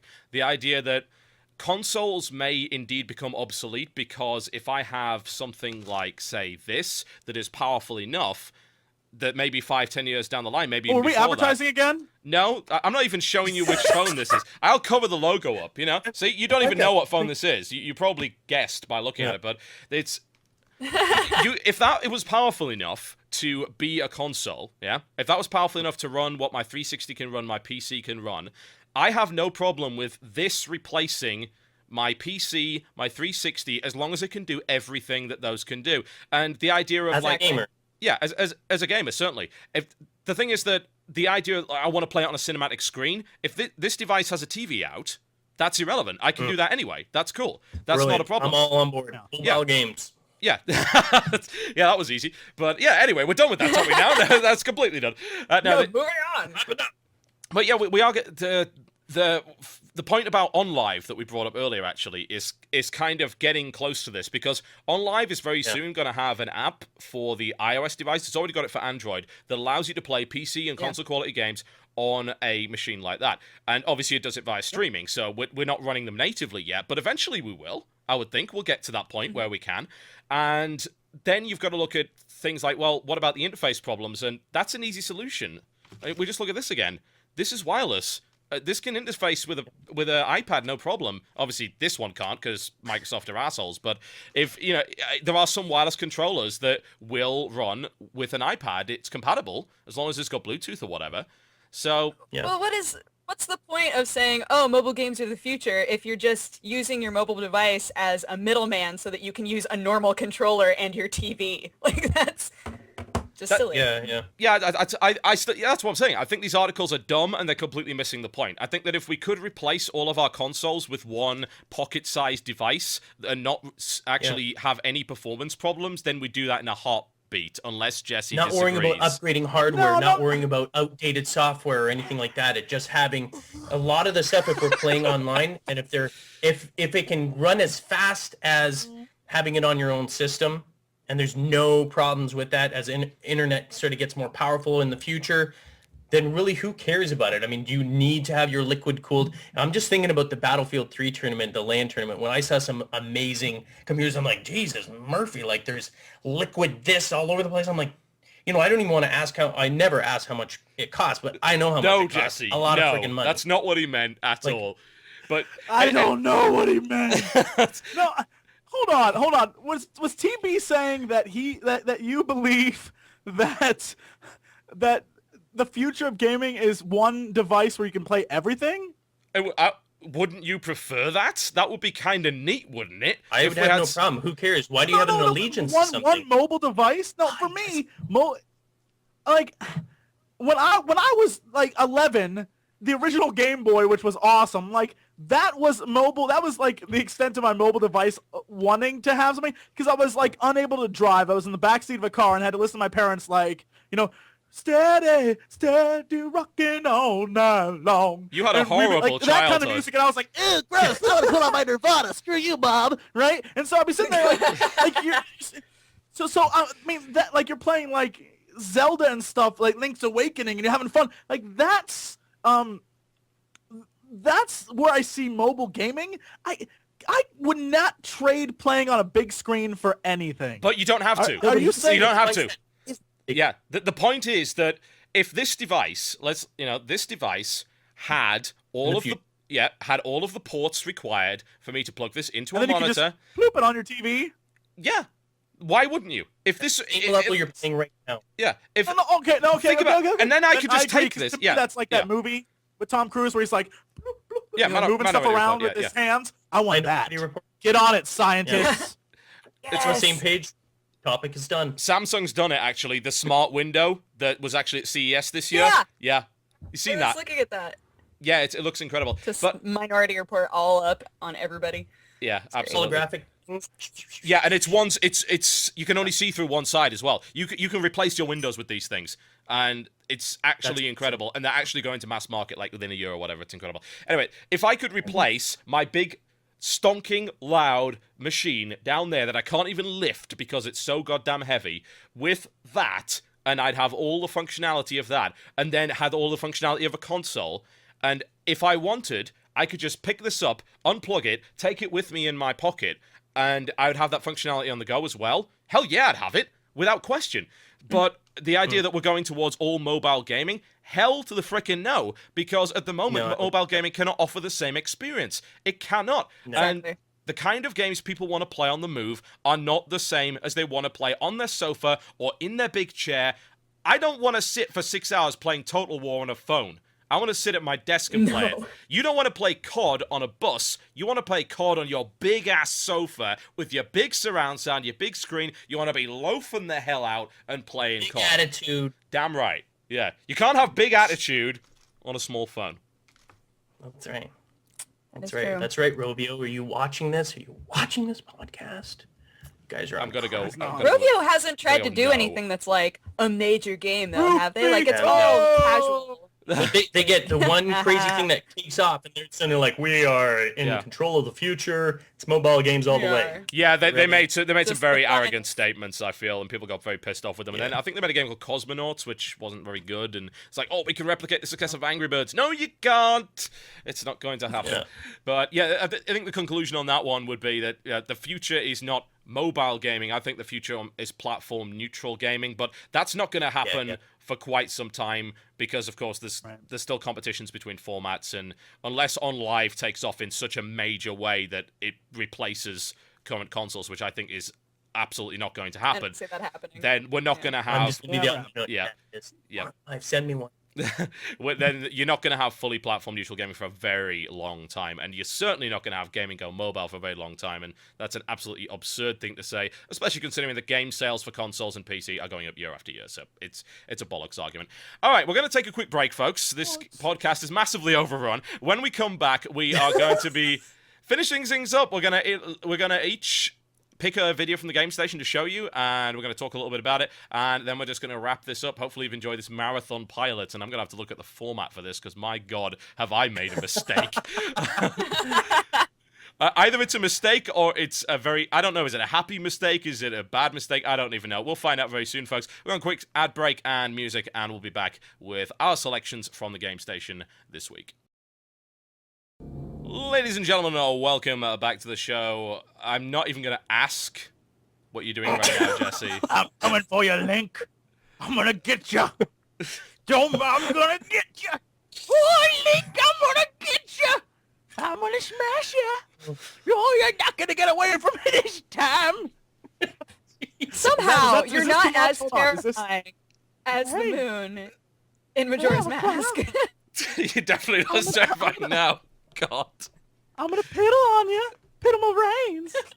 My rain peas. I'm gonna hang up this phone. We're gonna turn around and we're not going to Disneyland. Oh, God. That's right.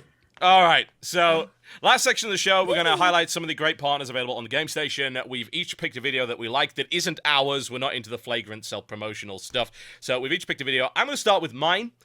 Bearing in mind this is not a family-friendly show, and this is not a family-friendly video, this is by the Aussie Gamer, who is someone that I've been watching quite a bit lately, and it is a series that he's been doing called Assassin's Creed Revelations Multiplayer Mayhem, that is a post-produced, no live com, post-produced show about various multiplayer matches with Assassin's Creed Revelations. This will contain some strong language, ladies and gentlemen, that I can guarantee. Let's take a quick look at a clip. Make our way to blend in with this very suspicious looking crowd of tricksters. Yeah, I kinda saw that one coming. Having just respawned, we can see that our target is the Renegade once again. And as we make our way up these steps, we notice him standing amongst the small crowd of people to our right. Suspecting that he's aware of our presence, I'm almost certain that he'll go for the contested kill. So to prevent that, we're going to use our smoke bombs offensively. Ah! Oh, my eyes! The smoke, it burns them! Oh! Having just taken care of the renegade, we'll make our way back down the steps, waste a valuable mute on the approaching crusader having thought he was our pursuer, before clumsily lingering about in the open for just long enough to get murdered by our actual pursuer. Alright folks, so yeah, that was a quick click there from Assassin's Creed Multiplayer Mayhem by Aussie Gamer, episode 5. Very nice. Yeah, what do you reckon to that? I think it's hilarious. You know what? I actually like that he didn't... See, my deal is when they try, after the fact, try to pretend like it's live. Like, that's what I hate. But this was classic. It all comes down to this, doesn't it, Jesse? Just flagrant. I love it. It does. It does. But he was commenting on what was happening, so that's a totally different story. Thumbs up. He's on point. He's on point. He nailed it. No, I enjoy him. Yeah, he's Way to fantastic. sell it, Dodge. Oh yeah, he's terrific. That's an endorsement, isn't it? I enjoy Go and him. check him out. Isn't it though? He is funny. You should watch him. Yeah, pretty much is. He's a wonderful person. He's actually one of the... I only hear great things. Jesse. That was Dodger. Well, all right, anyway, so... Yeah, you should give us some gamer nuts. She'll get very, very enthusiastic about those, just like you did, no doubt.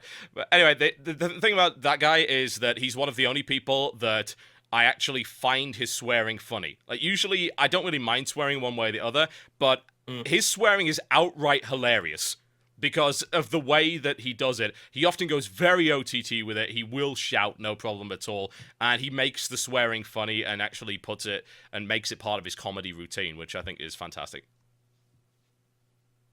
Yeah, there's a difference between using profanity because you have a lack of diction and using it because it's just kind of a funny, kind of hits that punchline, you know what I mean? Just saying, if you swear because you don't know, if you have a lack of vocabulary, that's one thing, you know what I mean? And for me, that's when you can tell, I don't even want to go down here, a lack of intelligence or whatever. I find people that use profanity all the time, just constantly, it's because they can't, they don't have... They don't know the word to describe something to properly discuss it. At least that's what my Welsh grandfather raised me. That's why I don't use it. He's like, it shows a lack of intelligence. I'm like, oh, okay. You got that fucking right. Well, the first problem in your thing is that you just trusted a Welshman. That's a bit of a problem. Yeah, he thinks he speaks better English than all the British, or the English and everything. So. Yeah, they tend to think that. Bear in mind that Welsh are the kind of people that if you walk into a pub and they know that you're English, they'll be speaking in perfect English, no problem at all. You walk into the pub, they immediately switch to Welsh. Just right then. Yeah. Just a dick with you. Jesse's horrified at the racism on this show. It's true, every Englishman thinks this way. Don't worry. All right. Okay, so we're going to go on to Gunns4Hire's choice. Why don't you explain just a little bit about what we're about to see? Yeah, this is D-Crew Colin. He's from the D-Crew clan, and they almost exclusively play Battlefield. And I think he's actually mainly on PC, so he's mainly a PC player. But there you go. Well, that's essentially, especially for Battlefield 3. They've gone back to it. They said they made it, although there was some controversy with that. Made it exclusively or predominantly for PC, and then ported it out. But anyway, the reason why I like his videos is because he does what I originally started 3 years ago and can't seem to find the energy to do now, and that is to provide some actual benefit to the gaming community, not just from an entertainment standpoint, but trying to actually help gamers get better. You know what I mean? Like now I just do it That was the most honest thing anyone has ever said in this entire podcast. That's very, very true. It's like, I used to be useful to the community, now I'm just a waste of space. God. I used to provide useful information. Progress as a tool, you know what I mean? Like something that's not just entertainment, which is what we predominantly do, but video games from a video guide, like an actual guide, like what I used to get when I used to get guides to try and help me get better at games or find ways to get through certain problems before the internet was so popular. You know what I mean? Like those games. Whereas that's what he's doing. He's doing an online service, and he's very professional in what he does. Okay, you know what I mean? So let's have a quick load of clip and see if you are right. What you can do, they can seal off your entrances very, very easily. Luckily, they all pushed forward, and I was able to sneak up the back stairs and make an attempt at this ticket hall. Now, my daughter goes to a babysitter, and actually the baby's going to start going to the same babysitter. But she has a young daughter. I don't know exactly how old she is, but she's sort of at that age that she's into Justin Bieber, and the CD that my wife used to play had a cover song of that Baby, Baby, Baby, Oh song.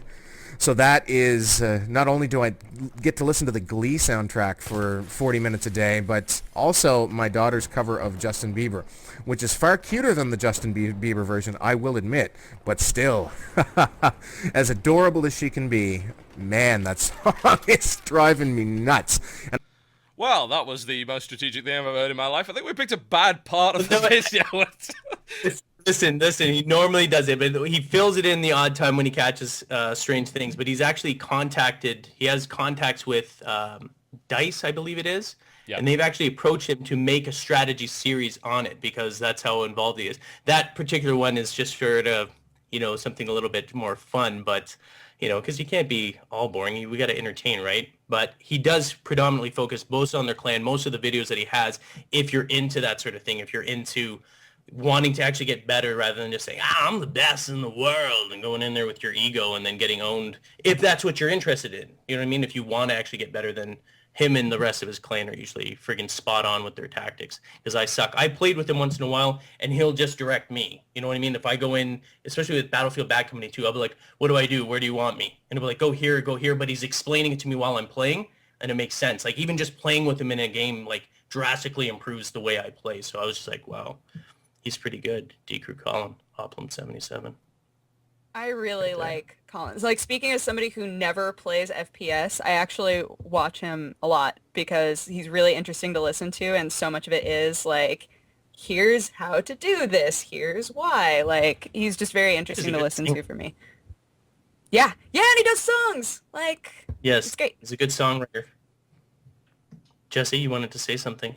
He has been gulping like a fish for the last 2 minutes. That's right.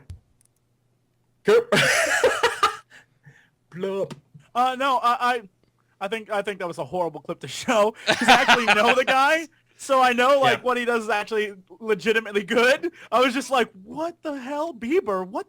No. Yeah, that one. Yeah. I think I may have picked way to sell a fellow gamer. I didn't have time because of the technical problems to pre-screen that bit before the show. So that's something we can add to the list of things I need to fix to make sure the exact clips we have are actually what we describe. You blame me on that one. It was my bad. Sorry, Colin, for showing that silly one. Not really a good on point there, buddy. Oh, well, never mind. Still good. It doesn't matter. Yeah, it's just a little slimy. It's still good. All right, so we're going to go on to Dodger's pick. Why don't you tell us a little bit about this? So my pick is from Team Spooky. They do really in-depth coverage of fighting game tournaments, which, going back to something that we talked about earlier, fighting games they've been doing tournaments for a long time now, but I think they've picked up a lot of speed because so many of these games have online capabilities now, and so many people are really getting more and more into it, and there's a really nice community there. Yeah. And so Team Spooky, they don't just cover one game, they cover a bunch of different fighting games, King of Fighters, Super Street Fighter 4, Ultimate Marvel, Tekken, like just all sorts of games, and there's commentary, and they help produce events, and they put together playlists of all of the games that are in a specific tournament. So it's really nice to go there and just be able to watch everything that happened in one event. And I really like it. I think that they should have more viewers from people that aren't just involved in that community because I think that they do a really nice job. So. All right, well, let's have a quick look at a clip from the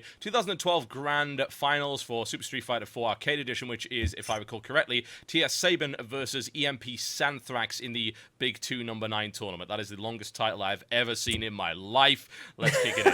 It's not really often that Sanford's going to give him that situation to allow it to happen. Okay.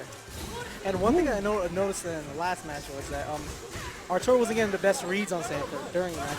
Sanford is number one, very unpredictable, and also too, he's very reactionary. So it's not really about like, hey, can you predict what Sanford's about to do? It's about he's reacting to like whiffing a limb, or he's reacting to like bad placement on a fireball. Definitely. The whiff the limb master, Sanford, pressing standing A for no reason, or standing short. All right, so Rose is not doing so bad. We're gonna see how Sanford adjusts right now. Tiger shot. This match, I believe, is in Sagat's favor. I'm pretty sure it is. The matchups are just numbers, people. Ooh, nice confirm. Big good. damage also. Sagat is in the corner. This is bad place for any Sagat player. Yep. But Stanford The does good point is Stanford does have meter available. Yeah. And he got... All right, well, let's a quick look at that particular video. Commentary-wise, obviously I do quite a lot of StarCraft 2 commentary, so I can certainly see the appeal of stuff like this. I definitely like watching competitive esports. Super Street Fighter 4 to me has always had, well, in fact, the fighting game community in general has had a kind of commentary that I don't necessarily like. I like the fact that the spooky guys actually fill airtime, which is something that a lot of commentators simply do not do in fighting games. There's not a lot of play-by-play going on in that game, and that's just kind of been the style of it for a while, and it's really put me off it because I don't enjoy watching a game with long, drawn-out silence. If the commentator's going to be talking, especially over a competitive game, I mean, you could talk about maybe commentating over a Call of Duty match and you're doing it just as a VOD, but if it's a competitive game, I feel that the commentary has to be highly reactionary to what's going on screen, and it should always be narrating the action. Yeah, I agree with that because, like, typically it's been either they fill the space by, like, screaming, like, out of control, like, just nothing that's productive to have in there, which is, you know, typically what I do, like, on Iron Gamer, but I realize that it doesn't help any situation, or it's dead space, so. Yeah, some good stuff. Guns, what do you reckon to that?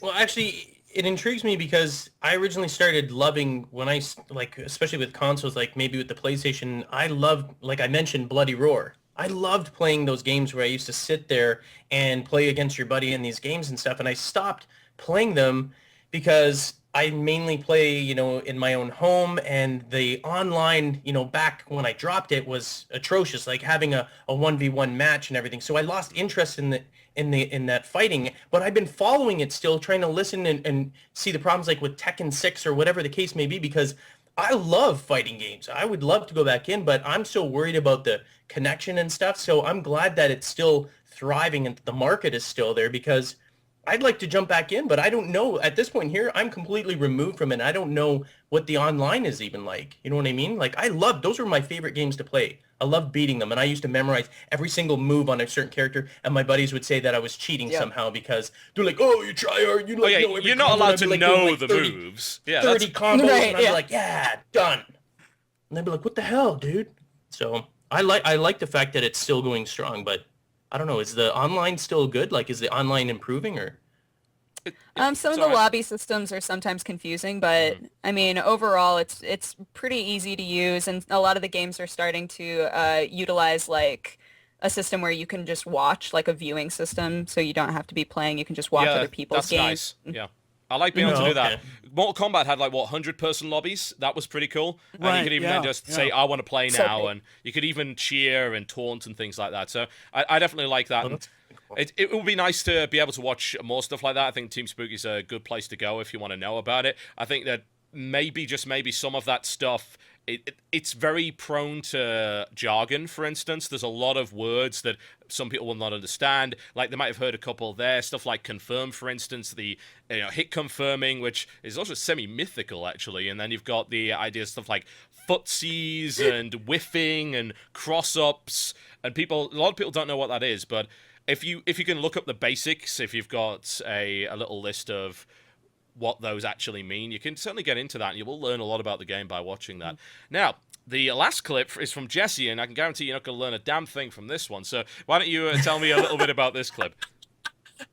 Okay, for those people who don't know, Mindflame, Clint Hackelman and his brother are, like, internet machinima legends. They have been doing machinima for years and years and years, and only recently actually started using YouTube to do it. Yes. And so they're basically starting from scratch on YouTube, and I must promote them because they are like longtime friends and I love them so much. And they don't just do the WoW machinima that everyone knows them for, like Legal Danish and all those things.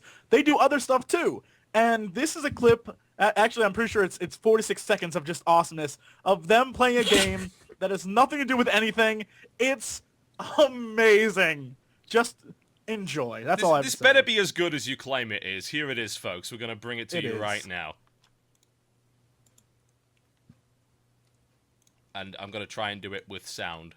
We're going to bring it to you right now. Oh my god. Oh my God, you're the news lady. I watch you on TV all the time. I'm your biggest fan. Will you sign my helmet? I can't believe I'm in the presence of such greatness. I mean, you don't understand. I've been watching that little storm cloud thing you do for years. How about a sword in your face? Yeah, that's right. Shut up, you bother me. Whatever.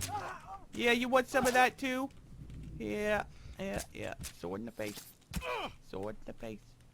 Sword in the face. Oh, sorry about the one in your bum, sir. Oh, no! Oh, I got a sword in my face.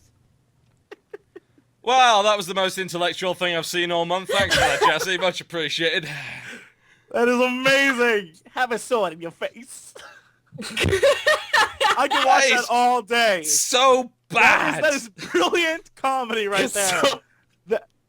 Have a sword in your face. You know, I That's actually like Jesse watched, levels of comedy.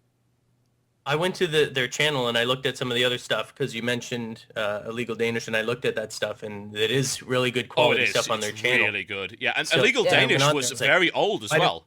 That was 6 they years just old. Started, yeah, because I was like, man, why do they have like, you know, the subs aren't bigger? You know what I mean on there? But well, yeah, they literally what. I don't know if this is like saying too much, but way back in the day, Clint and I were like really good friends, and he basically was like, YouTube isn't going anywhere. I'm gonna make my own website. Now That's you feel how like that a ended. dumbass, Clint, don't you?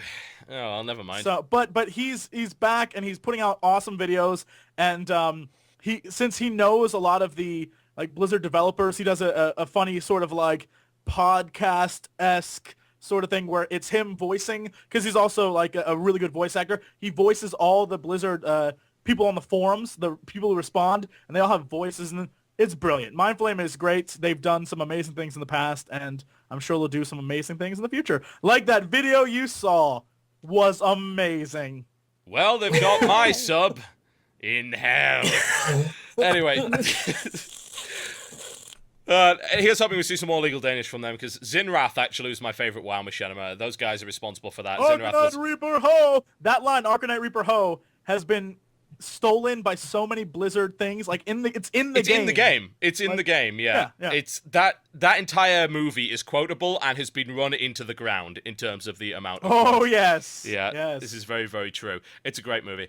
Anyway, so we're actually coming to the end of the show, if you can believe that. The show that evidently I need to change the format of because it went on approximately twice as long as I said it would. It was like, guys, do you want to come on a 90-minute video podcast with me? 3 hours later. It's so easy. Let's on screen. Oh, God. Right, so we're just to cap things off, and I'd like to thank everyone for watching. By the way, you've been a fantastic audience. If you've been watching on YouTube, listening to the podcast, or watching the live stream over at twitch.tv/TotalBiscuit, you've all been great. Mostly. Some of you have been idiots, but you've mostly been great. So Don't make fun of Dodger like that. Oh. She's still in the chat, dude. I wish the wheels on my chair worked like that so I could do that. That would be brilliant. All right. You obviously didn't get your chair out of a dumpster like I did. So. I got mine from IKEA, which is worse. Trust me. Right. Oh, it's kind of a dumpster. I'm replacing it. All right. So just to wrap things up, I'd like to ask each one of you if you've got anything on your channel this week that's worth watching and what you're planning to get out over the next week. So what can people expect from you, Dodger? Well, Monday, Wednesdays, and Fridays, I do my gaming news show, so there's that. We just recently... Okay, so my 100,000 subscriber video never came out, and it has finally been made. It's being edited right now, so eventually... I don't think next week, but eventually that is going to happen. So I'm going to market it as more of a 150,000 subscriber video so that I don't feel as bad, but... I'm really excited about it. It took like a year to make this, so... Good God, it better be good then. Right? That's how I feel. There you go. Yeah, so that's me. YouTube.com/pressstart to continue. Indeed. Join me. As you can see under the little nameplates that we've got right there, those of you who haven't figured that out, that's the channel name. Ooh. Mind is blown. Jesse, what are you up to this week? You got anything worth watching for once? Well, that was an easy transition, wasn't it? And you've got the floor. He's like, I've got some live commentaries coming. They're live. I'll have nuts in my mouth. Come on, Jesse, get it out.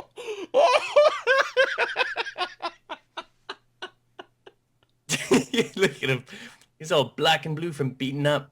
I just want the gamer food packets to just slowly rise into view. Just ever so slowly. That would be wrong, Dodger. That would be wrong. This isn't about selling stuff, okay? This is about promoting a channel in which we sell stuff. Okay? That's just rude. That's just rude. I would never do anything like that. Anyway, so this week,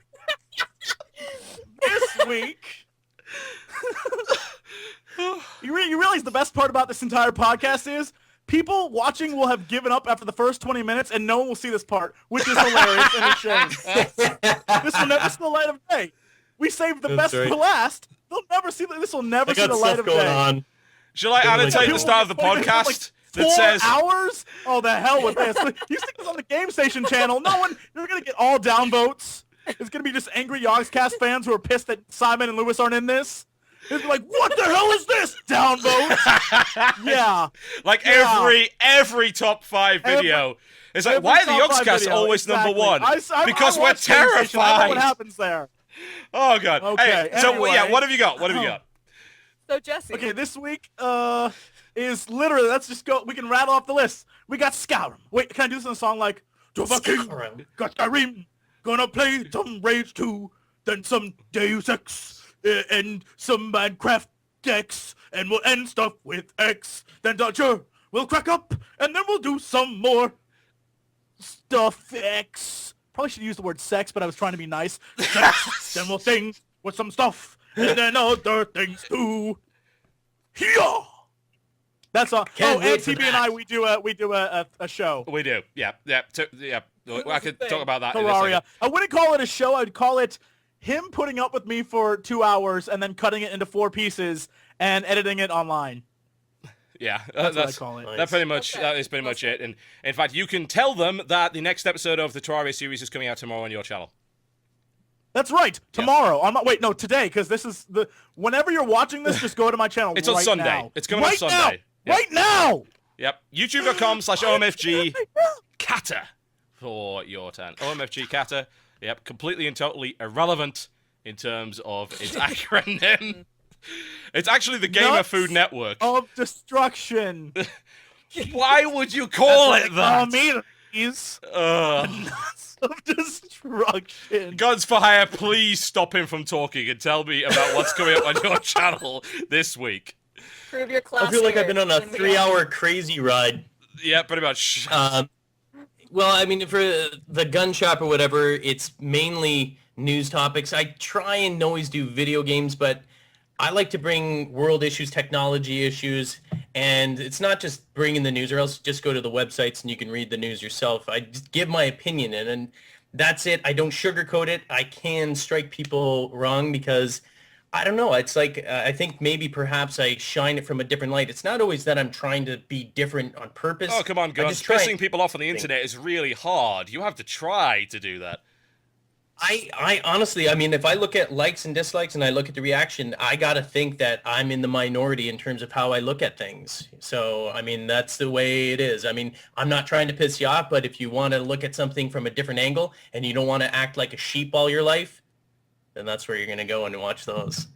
If you want to actually have a bit of a different angle there and not just did you look call at it. people out? You were like, if you don't want to be a sheep and follow the man, then you'll come to my channel.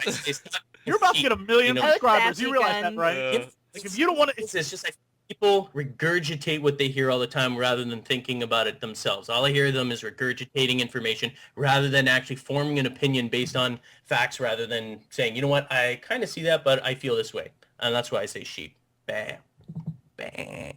Yeah, I've actually got a couple of people claiming you're extremely conservative. I'm sorry, I keep thinking you're extremely communist. It's like, what? I'm joining.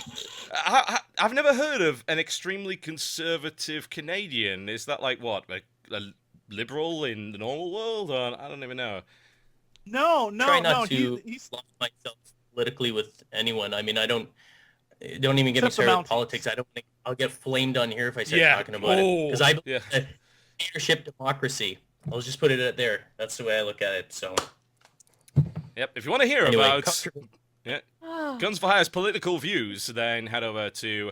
You have about 5,000 channels. Which one do you want people to go to?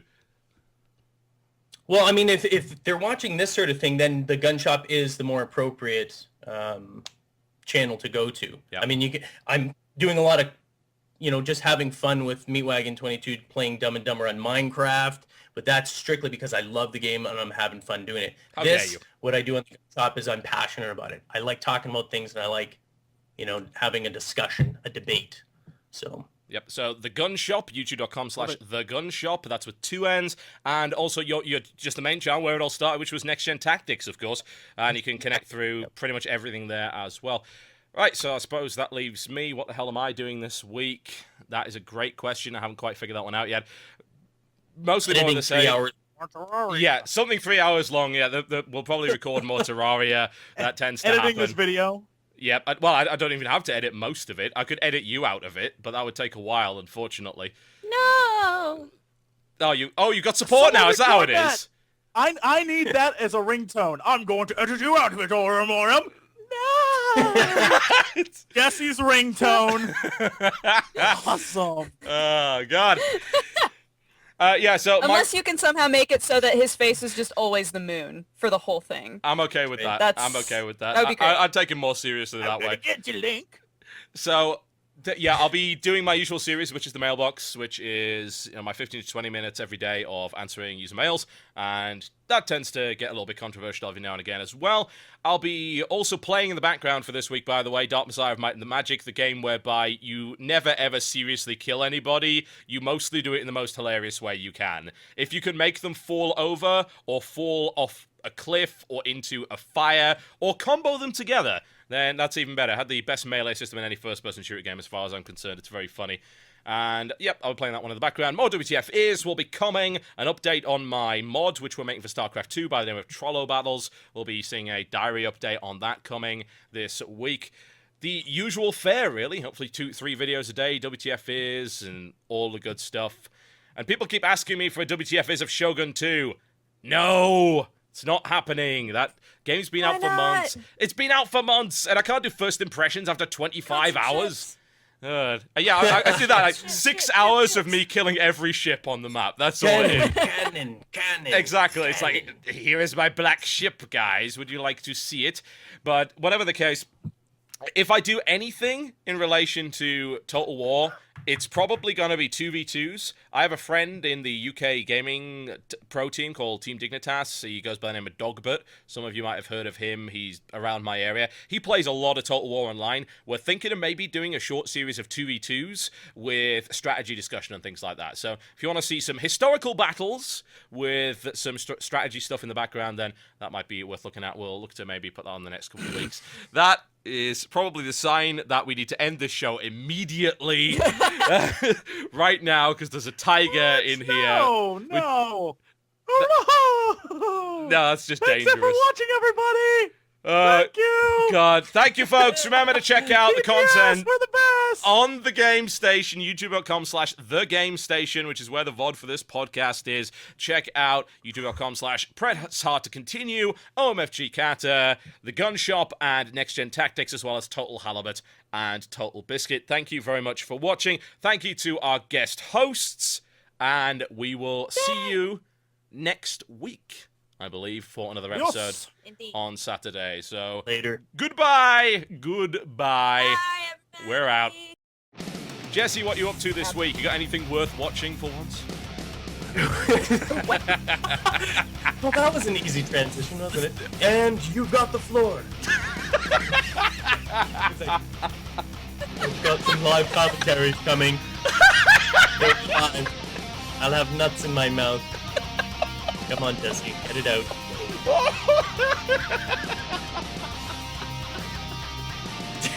Look at him. He's all black and blue from beating up.